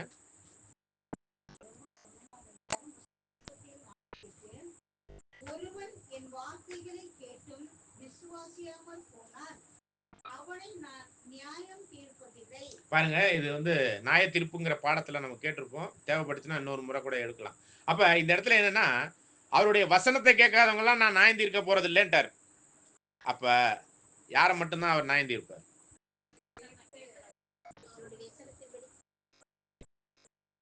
சரி, வசனத்தை கேட்காதவங்க ஆண்டவருடைய முதல் வருகையிலிருந்து 2ஆம் வருகை வந்துட்டாருங்கிறது நம்ம வேத ரீதியா ப்ரூவ் பண்ணியாச்சு. ரெண்டு சாட்சி போதுன்ட்டாரு. எந்த ஒரு காரியத்துக்கு என்ன வேணும்ட்டாரு? 2 சாட்சி. இதுக்கு மேலே சாட்சிகள்லாம் இருக்குதுங்க. அதெல்லாம் நம்ம அப்புறம் கொண்டாடுவோம். இப்ப இருக்கிறதுக்கு 2 சாட்சி நம்ம வேத ரீதியா எடுத்தாச்சு. அப்படிங்கும்போது இந்த இடத்துல ஆண்டவர் யாரை நியாயம் தீர்க்கிறதா இந்த வசனம் சொல்லுது? கேட்டு கீழ்ப்படியாதவங்க. இப்ப இதுவரையும் வசனத்தை கேட்காதவங்க யார்? இந்து, முஸ்லிம், திமுக கட்சி தீகா கட்சி. சரிங்களா? திமுக கட்சிக்காரி 2 பக்கத்தும் வேஷம் போடுற ஆளுங்க. சரிங்களா? அப்புறம் என்னதுங்க, கடவுளே இல்லைன்னு சொல்றவங்க, மற்ற ஏனைய எல்லா மதத்தினரும் அவங்க அத்தனை பேருமே வசனத்தை கேட்டு கேட்காம போயிட்டவங்கள அவர் நியாயம் தீர்க்கிறது இல்லைன்னு இந்த வசனம் சொல்லிருச்சு. அப்ப அவங்கள நியாயம் தீர்க்கிறது எப்பங்கிற ஒரு கேள்வி இருக்குது. யார கேட்டவங்களுக்கு தான் நியாய தீர்ப்பு. இப்ப வசனத்தை கேட்கிற குரூப்ல யார் இருக்கிறாங்க அப்படின்னு பாத்தீங்கன்னா, இன்னைக்கு இருக்கிற ஒரு 500 கோடி கிறிஸ்தவர்கள் இருக்கிறாங்க. இன்னைக்கு கிறிஸ்தவர்கள் இருக்காங்க. வசனத்தை உண்மையிலே கேட்டு தெரிஞ்சவங்களா? அவங்கலாம் வசனம் தான் தெரியுமா ஒழிஞ்சு அதுல உள்ள சத்தியம் தெரியாது. ஆண்டவர் நான் சத்தியத்தை குறித்து சாட்சி கொடுக்கவே வந்தேன், நானே வழியும் சத்தியமும் ஜீவனுமா இருக்கிறேன், அப்படிப்பட்ட எண்ணெய் இல்லாமல் பரலோகம் போக முடியாதுன்னு சொன்னேன். அந்த சத்தியம் தெரியாத கிறிஸ்தவர்கள் இந்த அந்த வசனத்தை கேட்டு கீழ்ப்படியாதவங்கன்னு நம்ம எடுத்துக்க முடியுமா? அவங்களும் இந்த லிஸ்ட்ல வர மாட்டாங்க. எந்த லிஸ்ட்ல வர மாட்டாங்க? பைபிள் வச்சுக்கிட்டு சுத்திக்கிட்டு இருக்கிற கிறிஸ்தவ மார்க்கம் இருக்கு இல்லையா, அது ஆர்சியா இருக்கும், புரோட்டஸ்டண்டா இருக்கட்டும், அவங்களுக்கு சத்தியமே தெரியாதுங்க. அவங்களையும் ஆண்டவர் இப்போ நியாயம் தீர்க்க போறது இல்லை. இப்ப யாரை மட்டும் தான் நியாயம் தீர்க்க போற? இந்த வசனமாகிய சத்தியத்தை கேட்கிற இந்த 2000 வருஷமா பெந்தகோஸ்தே நாள் முதலாய் இந்த ஆழமான சத்தியத்துக்கு உட்படுத்தினவங்களை தான் நியாயம் தீர்க்க போறார். அதுக்கு வசனம்லாம் இருக்கு. 1 பேதுரு 4ஆம் அதிகாரம் 14வது வசனத்துல இருக்குது. 16ல இருந்து படிங்க. ஒருவன் கிறிஸ்துவனாய் இருப்பதினால் பாடுபட்டால் வெட்கப்படாமல் இருந்து அதினிமித்தம் தேவனை மகிமைப்படுத்த கடவன். நியாய தீர்ப்பு தேவனுடைய வீட்டிலே துவங்கும் காலமாய் இருக்கிறது. முந்தி நம்மிடத்திலே அது துவங்கினால் தேவனுடைய சுவிசேஷத்திற்கு கீழ்ப்படியாதவர்களின் முடிவு என்னவாய்? அப்ப இந்த சத்தியத்தை கேட்டுட்டு அவங்களுக்கான நியாய தீர்ப்பு இப்ப எப்ப ஸ்டார்ட் ஆயிருச்சு? இந்த சத்தியத்தை கேட்டு அதற்குரிய நியாய தீர்ப்பு எப்ப ஸ்டார்ட் ஆயிருச்சு? பெந்தகோஸ்தே நாள் முதலாய் ஆண்டவருடைய 2ஆம் வருகை காலகட்டம் ஸ்டார்ட் ஆகி இப்பயும் நம்ம சத்தியத்தை இப்பதான் கேட்கிறோம். இன்னைக்கு இந்த சத்தியத்தை கேட்கலன்னா வெளியாளு, நம்மளுக்கு பிரச்சனை இல்லை, அப்படியே உலக ஜனங்களோட வந்துடலாம். இப்ப சத்தியத்தை கேட்டாச்சு, கேட்டவங்களுக்கு தான் இப்ப நியாய தீர்ப்பு. சரிங்களா? இந்த பாயிண்ட மைண்ட் மேல வச்சுங்க. இப்ப யோவான் 12:47 திரும்ப படிங்க.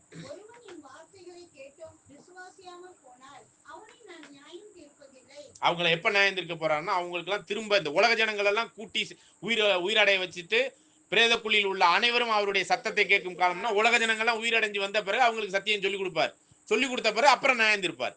அதுதான் அதனுடைய ஆழமான சத்தியம். இதுல சொல்லி புரிய வைக்க வேண்டியது. தொடர்ந்து வாசிங்க. நான் உலகத்தை நியாயம் தீர்க்க வராமல் உலகத்தை ரட்சிக்க வந்தேன். நான் உலகத்தை நியாயந்திருக்க வரல, உலகத்தை ரட்சிக்க வந்தேன். ஆனா என்ன பண்ணிக்கிட்டு இருக்காங்க நம்ம இன்னைக்கு இருக்கிற போதகர்கள்? இயேசு கிறிஸ்துவை ஏத்துக்கலன்னா நீ எங்க போயிருவ? அது எவ்வளவு பெரிய தப்பு பாருங்க. இந்த வசனம் எப்படி சொல்லுது பாருங்க. உலகத்தை ரட்சிக்க வந்தேன், அவங்கள நியாயந்திருக்க வரல. அப்ப யாரை மட்டும் நியாயந்திருப்பார்? படிங்க தொடர்ந்து. என்னை தள்ளி, அதாவது விசுவாசத்துக்குள்ள வந்துட்டு என்னை தள்ளி சத்தியத்தை கேட்டு அதை ஏற்றுக்கொள்ளாதவனை நியாயம் தீர்க்கிறது ஒன்று இருக்கிறது. நான் சொன்ன வசனமே அவனை கடைசி நாளில் நியாயம் தீர்க்கும். நான் சொன்ன இந்த சத்தியமாகிய வசனம் எப்ப நியாயம் தீர்க்கும்? கடைசி நாள்னா எந்த நாள்? அந்த 6000 வருஷம் முடிஞ்சு 7வது 1000 வருஷம் 1874 ஸ்டார்ட் ஆயிடுச்சுங்க. இந்த நாள்ல தான் என்ன பண்ண போறாரு? நியாயம் தீர்ப்ப போறாரு. இப்ப ஃபர்ஸ்ட் யாருக்கு நியாயம் தீர்ப்புன்னு சொல்லிட்டாரு? கேட்டவங்களுக்கு. இன்னைக்கு உலக கிறிஸ்தவர்களுக்கு இந்த சத்தியம் தெரியாது, ஹிந்து முஸ்லிம்க்குலாம் அறவே தெரியாது. அவங்களெல்லாம் இப்ப நியாயம் தீர்க்கிற டைம் வந்திருந்தாலும் ஃபர்ஸ்ட் யாருக்கு தான் இப்ப நியாயம் தீர்ப்பு? நமக்கு தான். இதுக்கப்புறம் உலக ஜனங்களுக்கு எல்லாம் சத்தியம் சொல்லி கொடுக்கப்படும். அதுக்கப்புறம் தான் நியாய தீர்ப்பு அவங்களுக்கு ஸ்டார்ட் ஆகும். சரிங்களா? அப்படி பார்க்கும் பொழுது இந்த கடைசி நாளில் நாம் வாழ்ந்து கொண்டிருக்கிறோம். கடைசி நாள்னா 7வது 1000 வருஷத்துல வாழ்ந்துகிட்டு இருக்கிறோம். 1874 இருந்து இன்னைக்கு எத்தனாவது வருஷம்? கழிங்க. 2024 இருந்து 1874 கழிங்க. எத்தனை வருஷம் ஆச்சு ஆண்டவர் 2வது வருகை வந்து? எத்தனை வருஷம்? 180 வருஷமா இந்த 7ஆம் சபை இன்னும் ரெடி ஆக மாட்டேங்குது. ரெடி ஆயிருச்சுன்னா இந்த உலகம் முடிஞ்சிருக்கும். அதுக்கப்புறம் தாங்க உலக ரட்சிப்புக்குரிய சத்தியத்தை உலகத்துக்கு சொல்லிக் கொடுக்க வேண்டிய சூழ்நிலை இருக்குது. இப்படிப்பட்ட கடைசி நாளில் வாழ்ந்து கொண்டிருக்கிறோம். இந்த கடைசி நாள்ல இன்னும் சொல்ல போனா அறுவடை 1914 முடிஞ்சிருச்சுன்னு வேத ரீதியான சத்தியம் சொல்லுது. அறுவடை 1914 இதை பத்தி எல்லாம் பாடம் பின்னாடி பார்க்கலாம். அப்ப நம்ம எந்த குரூப்ல அங்க வருவோங்கிற கேள்வி எல்லாம் வருது. சரிங்களா? ஆயினும் தேவன் கிருபையா அவர் பொறுமையா என்ன பண்ணிக்கிட்டு இருக்கிறாருன்னா படிக்கலாம். 2 பேதுரு 3ஆம் அதிகாரம் 7, 8, 9. 7, 8, 9.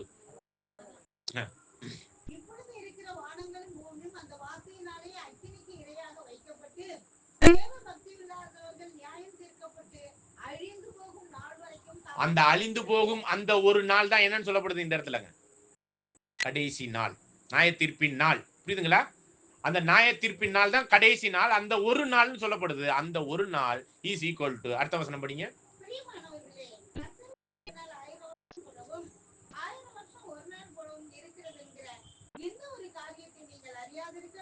இந்த ஒரு 1000 வருட அரசாட்சி ஸ்டார்ட் பண்ண பிறகும் நம்ம சபை ஓட்டத்துல இப்பதான் சத்தியத்தை கேட்டுக்கிட்டு இருக்கிறோம்னா தேவன் என்ன பண்ணிக்கிட்டு இருக்காருன்னு பாருங்க. படி.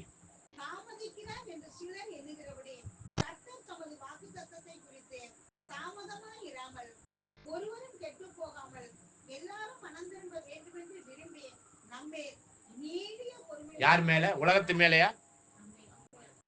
இந்த சத்தியத்தை கேட்கிற நமக்காக தான் நீடிய பொறுமை. எப்பதான் இவங்கெல்லாம் சபையா ஓடி முடிச்சு வருவாங்கன்னு அப்படியே காத்துக்கிட்டு இருக்கிறாராம் பரலோகத்துல உட்காந்துக்கிட்டு. ஆண்டவர் 2ஆம் வருகையில வந்து என்ன பண்ணிக்கிட்டு இருக்காரு? மேகத்து மேல உட்காந்துக்கிட்டு சத்தியத்தை ரெடி பண்ணி கொடுத்துட்டு நம்மளே என்ன பண்ணிக்கிட்டு இருக்காரு? வாட்ச் பண்றது மட்டும் இல்லாம ரெடி பண்ணிக்கிட்டு இருக்கிறாரு.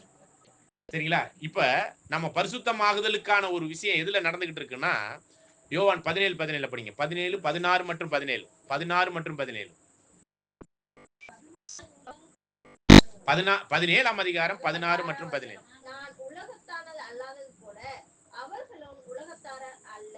உம்முடைய சத்தியத்தினாலே அவர்களை பரிசுத்தமாக்கும். உம்முடைய வசனமே சத்தியம். உம்முடைய வசனமே சத்தியம். இந்த சத்தியத்தினால ஃபர்ஸ்ட் நம்முடைய சத்தியத்தை காதால கேட்டு இருதயத்துக்குள்ள நம்மளை இப்ப என்ன பண்ணிக்கிட்டு இருக்காருன்னா இந்த ஆழமான சத்தியத்துக்குள்ள நம்மளை சுத்தம் பண்ணிக்கிட்டு இருக்காரு. இதாங்க விஷயம். இந்த சத்தியத்துக்குள்ளாக தான் நம்ம சுத்தமானோம்னா அந்த வெள்ளினாலே புடமிட்டு அப்படிலாம் பாக்குறோம் இல்லையா? ஆக்சுவலா ஒரு விஷயம், நல்ல விஷயம் கேட்டோம்னா தான் அந்த உள்ளத்தின் நிறைவை. இப்ப இந்த சத்தியத்தை கேட்டாதான் கிரியையில காமிக்க முடியும். இருக்கிற பொய் கிறிஸ்தவத்தினுடைய பொய் போதனைகளுக்குள்ள இருந்தீங்கன்னா பொய்யாதான் நம்ம செயல்பட முடியும். ஆகவேதான் இந்த சத்தியத்தினால நம்மளை ஃபர்ஸ்ட் என்ன பண்ணிட்டு இருக்காருன்னா, இந்த ஏறக்குறைய போன வருஷம் ஆசரிப்பு கூடாரம் போட்டதுல இருந்து ஆரம்பிச்சோம். 1 வருஷ காலமா இந்த சத்தியத்துக்குள்ளாக நம்மளை என்ன பண்ணிட்டு இருக்காரு. இது ஏற்கனவே வந்துருச்சுன்னு சொல்லிட்டோம், சரிங்களா? இப்ப இந்த சத்தியத்துக்குள்ளாக நம்ம சுத்தமா இருக்கிறோம்னா, நாம் பரிபூர்ண பரிசுத்தவான்களுக்குரிய சுத்தத்தை அடையும் பொழுது நாம் முதலாம் உயிர்த்தெழுதல்ல பங்கும் அடைவோம். வெளிப்படுத்தின விசேஷம் 20ஆம் அதிகாரம் 4 மற்றும் 6. பாருங்க, சிங்காசனங்களை கண்டேன், சிங்காசனத்தின் மேல் உட்கார்ந்தாங்களாம். சரிங்களா? இது எப்போ உட்காருவாங்க? தொடர்ந்து வாசிங்க. அப்ப ஆண்டவர் 2ஆம் வருகையில வந்தவனே அவருடைய ஜனங்களாகிய இந்த 144,000 பேருக்குரியவர்கள் கிறிஸ்துவோடு ஒரு குரூப் போயிட்டாங்க. ஒரு குரூப் இங்கே என்ன பண்ணிக்கிட்டு இருக்காங்க, ரெடி ஆயிட்டு இருக்கிறாங்க. அப்ப இந்த இடத்துல நீங்க பாத்தீங்கன்னா சிங்காசனங்களை கண்டேன். எதற்காக அந்த சிங்காசனம் படிங்க?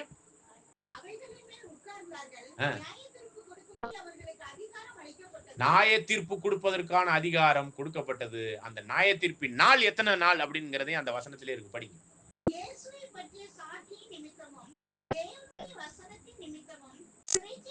இயேசுவை சாட்சியை நிமித்தமும் வேத வசனத்திற்காக தன் ஜீவனை கொடுத்தவங்களின் நிமித்தமும் அவர்கள் என்ன இருக்கிறாங்க, படிங்க.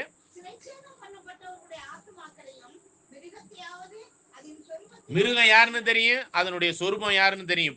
இப்பெல்லாம் தெரியாதெல்லாம் சொல்ல முடியாது. ஆனா இந்த போன வருஷம், அதாவது 2024 ஜனவரி 1ஆம் தேதிக்கு முன்னாடி 15ஆம் தேதி தான் நீங்க ஆசரிப்பு கூட்டம் போட்டோம். அதுக்கு முன்னாடி வரையும் நம்ம என்ன மிருகம் யாரு சொரூபம் யாருன்னு தெரியாம இருக்கலாம். இப்ப மிருகம் யாருன்னு தெரியும், சொரூபம் யாருன்னு தெரியும், சத்தியம் என்னன்னு தெரியும். அப்படிப்பட்ட ஒரு காரியத்துல இதனுடைய முத்திரையெல்லாம் தெரிக்காதவர்கள் தான் இந்த சிங்காசனத்தில் அமரக்கூடிய தகுதி உடையவர்கள். அப்படிப்பட்டவங்க யாரா இருக்க முடியும்? சிங்காசனத்துல உட்கார்றவங்கனால யாரா இருக்க முடியும்? ராஜாக்களா இருந்தாதான். தொடர்ந்து வாசிங்க.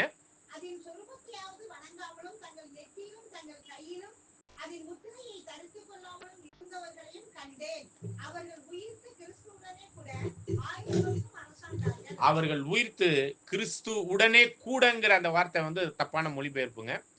அவர்கள் உயிர்த்து கிறிஸ்துவினுடைய ராஜ்யத்திலே என்ன பண்ணாங்களாம், 1000 வருஷத்துக்குள்ள போய் ஜாயின் பண்ணிக்கிட்டாங்க அப்படிங்கறதான் அந்த அர்த்தம் ஆகுது. சரிங்களா? 1000 வருஷமும் ஆட்சி பண்ணோம்னா என்னதுங்க, 1874க்கு அப்புறம் யாருக்குமே சபை வாய்ப்பு இல்லைங்கிற மாதிரி அர்த்தம் ஆயிருது. 1874 6000 வருஷம் முடிஞ்சிருச்சு இல்லையா? இப்ப நம்ம 150 வருஷம் கழிச்சு நானும் கிறிஸ்துவோடு கூட சபையில போய் ஜாயின் பண்றேங்கிறதுக்காக தான் இந்த சத்தியமே கேட்கிறோம். அப்ப நம்ம 1000 வருஷம் ஆட்சி பண்ற நிலைமையில யார் போனோமா? இல்ல. அப்படின்னா இந்த ஒரு வசனம் என்ன, மிட்டாங்கிற ஒரு வார்த்தை பயன்படுத்தப்பட்டிருக்கு. கூட அப்படின்னா அவருடைய ஆட்சியின் நடுவில், அவருடைய ஆட்சியில ஜாயின் பண்ணிக்கிறது அப்படிங்கிற அர்த்தம் தான் இதுல சொல்லப்படுது. சரிங்களா? ஆகவே இதை தப்பா புரிஞ்சுக்காதீங்க. சரிங்களா? ஓகே, அதே 6வது வசனத்தை படிங்க.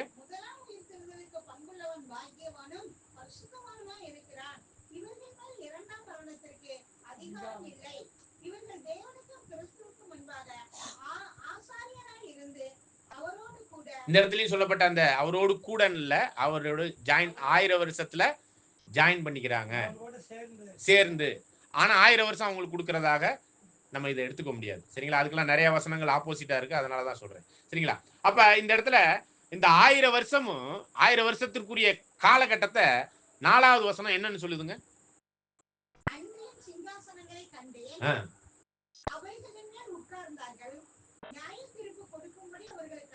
நியாய தீர்ப்பு கொடுப்பதற்கான அதிகாரம். அதான் கிறிஸ்து 2ஆம் வருகையில வந்து அவரோடு கூட நியாய தீர்ப்பு கொடுப்பதற்கான அதிகாரம் பெற்றவர்கள் எத்தனை பேர் தான்? 144,000 பேர் அவருடைய அதனாலதான் தேவ தூதர்களையும் நியாயம் தீர்ப்பீர்களே அப்படிங்கிறார். உலகத்தையும் பரிசுத்தவான்கள் தான் யாரை நியாயம் தீர்க்கிறது? உலகத்தையும் நியாயம் தீர்க்கிறவங்க. வெளிப்படுத்தல் 20:6 கிளியரா சொல்லுது, முதலாம் உயிர்த்தலில் பங்குள்ளவன் பாக்கியவானும் பரிசுத்தவானா இருக்கக்கூடிய இந்த 144,000 பேர் தான் கிறிஸ்துவோடு கூட இந்த ஒரு 1000 வருட ஆட்சியில ஜாயின் பண்றவங்க, ஆட்சி பொறுப்புல. சரிங்களா? அப்ப அந்த ஆட்சி பொறுப்புக்குரிய நியாய தீர்ப்புங்கிறது கிறிஸ்துவுக்கு 1000 வருஷம் கொடுக்கப்பட்டிருக்கு. ஆனா கிறிஸ்துவனுடைய பரிசுத்தவான்களுக்கு என்னன்னா 1000 வருஷம் இல்ல. இதை வந்து கிளியர் பண்ணிக்கிறதுக்காக ஒரு வசனம் சொல்லிடுறேன். தானியேல் 7ஆம் அதிகாரம் 24ல இருந்து படிங்க. 25ல இருந்து படிங்க.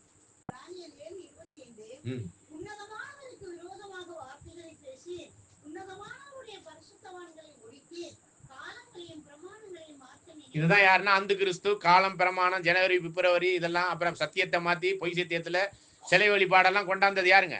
ரோமன் கேத்தலிக் சபை மற்றும் புரோட்டஸ்டாண்ட் அமைப்புகளினுடைய காரியங்கள் தான். தொடர்ந்து வாசிக்கலாம்.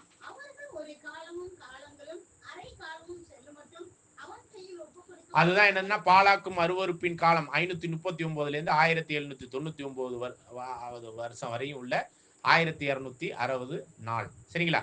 அது அளவுக்கும் ஆண்டவருடைய 2ஆம் வருகைக்கு முன்பாக அவங்களுக்கு இந்த ஒரு பாலாக்கும் அருவருப்புக்குரிய இத்தனை வருடங்கள் அவங்க செயல்படுவாங்க. தொடர்ந்து வாசிங்க.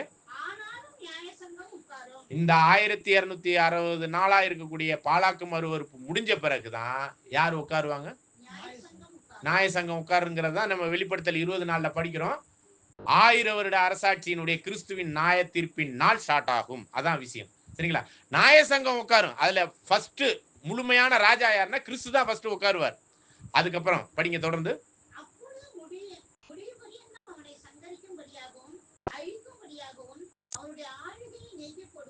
அப்ப அந்த கிறிஸ்து ஆர்சி புரோட்டஸ்டாண்ட் கிறிஸ்தவ அமைப்பினுடைய எல்லா பொய்யான காரியங்களும் இந்த 1000 வருட அரசாட்சியில தான் என்ன பண்ணப்படும்?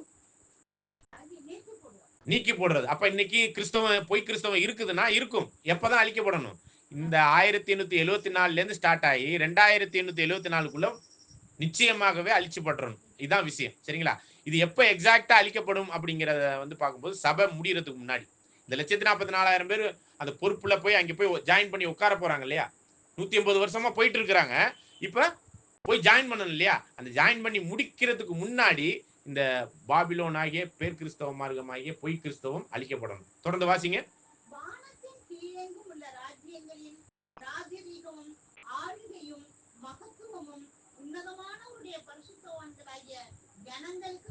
பாருங்க, சிங்காசனங்கள் போடப்பட்டு அமர்ந்தார்கள் இருக்கு. ஆனா ஆக்சுவலா எப்ப அமர்ந்தார்கள்னா அந்த கிறிஸ்துவை அழிச்ச பிறகுதான் இவங்க போய் என்ன பண்றாங்க? முழு பொறுப்போட அமர்ந்து ஆட்சி பண்றாங்க. அப்படின்னா 1000 வருட அரசாட்சி ஸ்டார்ட் ஆயிரும். கிறிஸ்து 2ஆம் வருகையில அதுக்கப்புறம் இந்த சபை கூட்டி சேர்க்கப்படணும். கூட்டி சேர்க்கிறதுக்கு முன்னாடி இந்த பொய் கிறிஸ்தவமாகி அந்த கிறிஸ்தவ அமைப்பு மற்றும் பொய் கிறிஸ்தவம் எல்லாமே அழிக்கப்படும். அழிச்சு முடிக்கும் பொழுதுதான் இந்த பரிசுத்தவான்கள் 1000 வருட அரசாட்சியில முழு பொறுப்போடு போய் ஜாயின் பண்ணுவாங்க. இதை நம்ம கடந்த பாடத்துல பார்க்கும்போது நீங்கள் ஞாபகப்படுத்தி பாருங்க. சியோனிலிருந்து என்ன வரும்? செங்கோல். அப்ப அந்த செங்கோல் 110ஆம் சங்கீதத்தை படிங்க. சரிங்களா? அப்ப இந்த ஒரு காரியம் தான் நம்ம தெளிவா புரிஞ்சு கொள்ளணும். பிதாவாகிய யெகோவா தேவன் அவருடைய ஒரே பேரான அதோனி என்கிற அவருடைய குமாரனாகிய கிறிஸ்துவுக்கு நீ வலது பக்கத்துல அமர்ந்து ராஜ்யத்தை ஸ்டார்ட் பண்ணு, உன்னுடைய சத்துருக்கள் எல்லாம் உன் பாதபடியாக்கி போடுறேன். ஆனா நீ ஃபுல் பவர் வர்றது 1000 வருட அரசாட்சி ஸ்டார்டிங்ல இல்ல, வல்லமையின் செங்கோல் சியோனாகிய 144,000 பேர் உன்கிட்ட வந்து சேரும் போது ஃபுல் பவரோட செயல்படுவ அப்படிங்கறத அந்த 110ஆம் சங்கீதம் கிளியரா சொல்லுது. அதை படிங்க.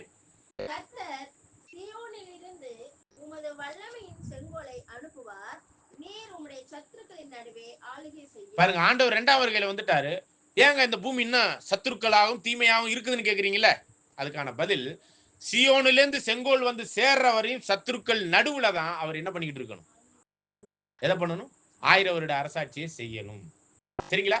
அதுக்கான ஆதாரத்தை தான் நம்ம தொடர்ந்து வாசிக்கும் போது 5வது வசனத்தை படிங்க. உம்முடைய வலது பரிசுத்தில் இருக்கிற ஆண்டவர் தமது கோபத்தின் நாளிலே ராஜாக்களை வெட்டுவார். அப்ப அந்த கோபத்தின் நாள்ங்கிறது ஆண்டவர் 2ஆம் வருகையில ஆட்சி ஸ்டார்ட் பண்ண பிறகு தேசங்கள்லாம் கோவித்தார்கள்னு வெளிப்படுத்தல் 11:18 படிச்சோம் இல்லையா? ராஜ்யம் ஸ்டார்ட் பண்ண பிறகு அப்படி கோபம் எப்ப வரும்னா இந்த தேசங்கள்லாம் ராஜா இவர் யாருங்க புதுசா ஒருத்தர் ஆட்சி பண்ணிக்கிட்டு இருக்கிறாரேங்கிற ஒரு தெரிந்தோ தெரியாமலே ஒரு விரோதமான ஒரு காரியத்துல இருக்கிறாங்களே இந்த உலக தேசம்லாம், அந்த கோபத்துலதான் ராஜாக்களை, கோபத்தின் நாள்ங்கிறது 1000 வருட அரசாட்சியில வரக்கூடிய ஒரு நாள். அதான் மகா ஓத்திர காலகட்டத்துல இன்னைக்கு யாரை வெட்டி இருக்கிறார்? இன்னைக்கு ராஜாக்கள் ஒருத்தர் கூட இல்லைன்னா ஆண்டவர் 2ஆம் வருகையில ராஜாக்களை அவர் தாங்க வெட்டினாரு. அவரை மட்டும் வெட்டல. அடுத்தது பாத்தீங்கன்னா அடுத்த வசனத்தை படிச்சீங்கன்னா படிங்க. அவர் தேசங்களுக்குள் நியாயம் தீர்ப்பார். முதல் உலகப் போர் 2ஆம் உலகப் போர் நடந்துகிட்டு இருக்கிற எல்லா யுத்தத்துக்கும் மெயின் பிரச்சனைக்குரிய ஆளே யார் தான் ஆரம்பிச்சு வச்சு இதெல்லாம் பண்ணிக்கிட்டு இருக்கிறார்? யார் பண்ணிக்கிட்டு இருக்கிறார்? ஆண்டவர் 2ஆம் வருகையில பண்ணிக்கிட்டு இருக்கிறார். இன்னொரு விஷயம் தெரியுங்களா? இந்த முதல் உலகப் போர் 2ஆம் உலகப் போர் நடத்தினதுனால தாங்க இஸ்ரேல் ஜனங்கள்லாம் இஸ்ரேல் நாட்டுக்கே வந்தாங்க. அது தெரியுமா? இல்லைன்னா வந்திருக்க மாட்டாங்க. அவங்க நாட்டுல இன்னைக்கு அமெரிக்காவில நிறைய பேர் இருக்காங்கல்ல யூதர்கள், அங்க பிரச்சனை இல்லை, அங்கேயும் பிரச்சனையா இங்கேருந்து இங்க வரும்போது தான் 3ஆம் உலகப் போர் ஸ்டார்ட் ஆகும். சரிங்களா? அப்ப இந்த யுத்தத்தை உண்டாக்குனதுனால இஸ்ரேலை கூட்டி சேர்க்கறதுக்கான முகாந்திரத்தை உலகளாவிய அளவுல முதல் உலகப் போர் 2ஆம் உலகப் போர் ஆரம்பிச்சார். தொடர்ந்து வாசிங்க. அதான் பிரேதங்களினால் தேசங்கள் எல்லாம் முதல் உலகப் போர்லயும் 2ஆம் உலகப் போர்லயும் நடத்துனதே யார் தான் பாத்தீங்கன்னா யார் தான்? கிறிஸ்து தான். தொடர்ந்து வாசிக்கலாம். விஸ்தாரமான தேசங்களின் மேல் தலைவர்களாய் இருக்கிறவர்களை நொறுக்கி போடுவார். யாராச்சும் பெரிய ஆளுன்னு அமெரிக்காவிலேயோ இல்ல மோடியோ இல்ல வேற ஏதாவது சைனாவிலேயோ ரஷ்யா பாருங்க, யுஎஸ்எஸ்ஆர்னு உலகத்திலே பெரிய நாடுன்னு ஒரு 40 வருஷம் 30 வருஷத்துக்கு முன்னாடி இருந்துச்சு. இப்ப என்னது? உக்ரைன். அப்புறம் என்னென்ன ஆயிடுச்சுங்க? அது எத்தனை நாடா பிரிஞ்சிருச்சு தெரியுங்களா? இதெல்லாம் நடந்தது எப்பங்க? ஒரு 30 வருஷத்துக்கு முன்னாடி தான் யுஎஸ்எஸ்ஆர்ங்கிற அந்த நாடு சில்லாமலே ஆனிச்சு. சரிங்களா? யாராச்சும் சர்வாதிகாரமா வந்து நின்னாங்கன்னா முடிஞ்சு போச்சு. ஒண்ணும் இல்ல, இந்த வெள்ளை மாளிகையில போடல, அந்த 5 ஏரோப்ளேனை கொண்டு போய் போட்டதுல அங்க அமெரிக்காவினுடைய சர்வாதிகாரமே என்ன ஆயிடுச்சுங்க? பொருளாதார ரீதியான வீழ்ச்சி. இந்தியா முதற்கொண்டு வெங்காயம் 200 ரூபாய்க்கு போனுச்சு. சரிங்களா? இதெல்லாம் நினைச்சு பாருங்க. இதுக்கெல்லாம் பின்னாடி இருந்து வேலை பார்த்துக்கிட்டு இருக்கிறது யாரு தெரியுங்களா? 2ஆம் வருகையில வந்திருந்து பண்ணிக்கிட்டு இருக்காரு. ஏன் இந்த உலகத்தை முடிக்கல? அதுக்கு பத்தி பதில் சொல்லுங்க, பாடம் முடிச்சிடலாம். நாம ரெடி ஆயிட்டோம்னா இந்த உலகம் முடிஞ்சு போயிடும். 3ஆம் உலக போர் வந்துடும் நிச்சயமா. 3ஆம் உலக இந்த சத்தியத்தை கேட்டு இப்ப இவ்வளவு நாள் இந்த சத்தியம் நம்மளுக்கு கிடைக்கல பாத்தீங்களா? இது கிடைச்சதுக்கு கீழ்ப்படியணும், கேட்டு அதன்படி நம்ம வாழணும், வாழ்ந்து முடிக்கணும். முடிவு பரியந்தம் இந்த சத்தியத்திற்குள் நிலை நின்று ரட்சிக்கப்படுவான். சரிங்களா? மரண பரியந்தம் நிலை நிற்கிறவனே ரட்சிக்கப்படுவான். சரிங்களா? ஆக இந்த சத்தியம் உங்களுக்கு வேற எங்கேயுமே கிடைக்காது. இவ்வளவு ப்ராப்பரான கால்குலேஷனோட சத்தியத்தை காலக்கணக்கிலையும் சரி, தீர்க்க தரிசனத்திலையும் சரி, உண்மையான சத்தியத்தின் காரியங்களிலும் சரி, இவ்வளவு தெளிவா உங்களுக்கு எங்கேயுமே கிடைக்காது.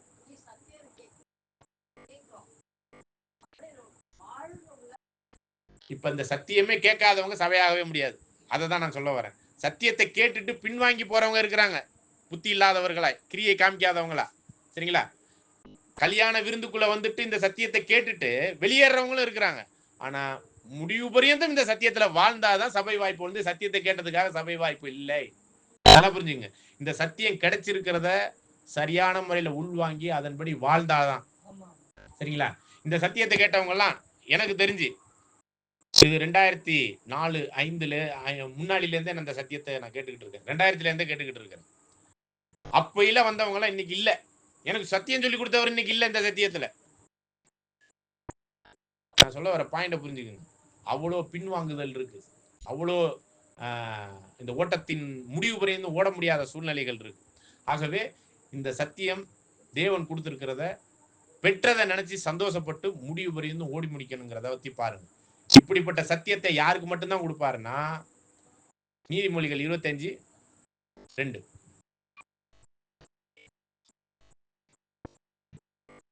நீதிமொழிகள் 25ஆம் அதிகாரம் 2ஆம் வசனம். காரியத்தை மறைப்பது தேவனுக்கு மேன்மை, காரியத்தை ஆராய்வதோ ராஜாக்களுக்கு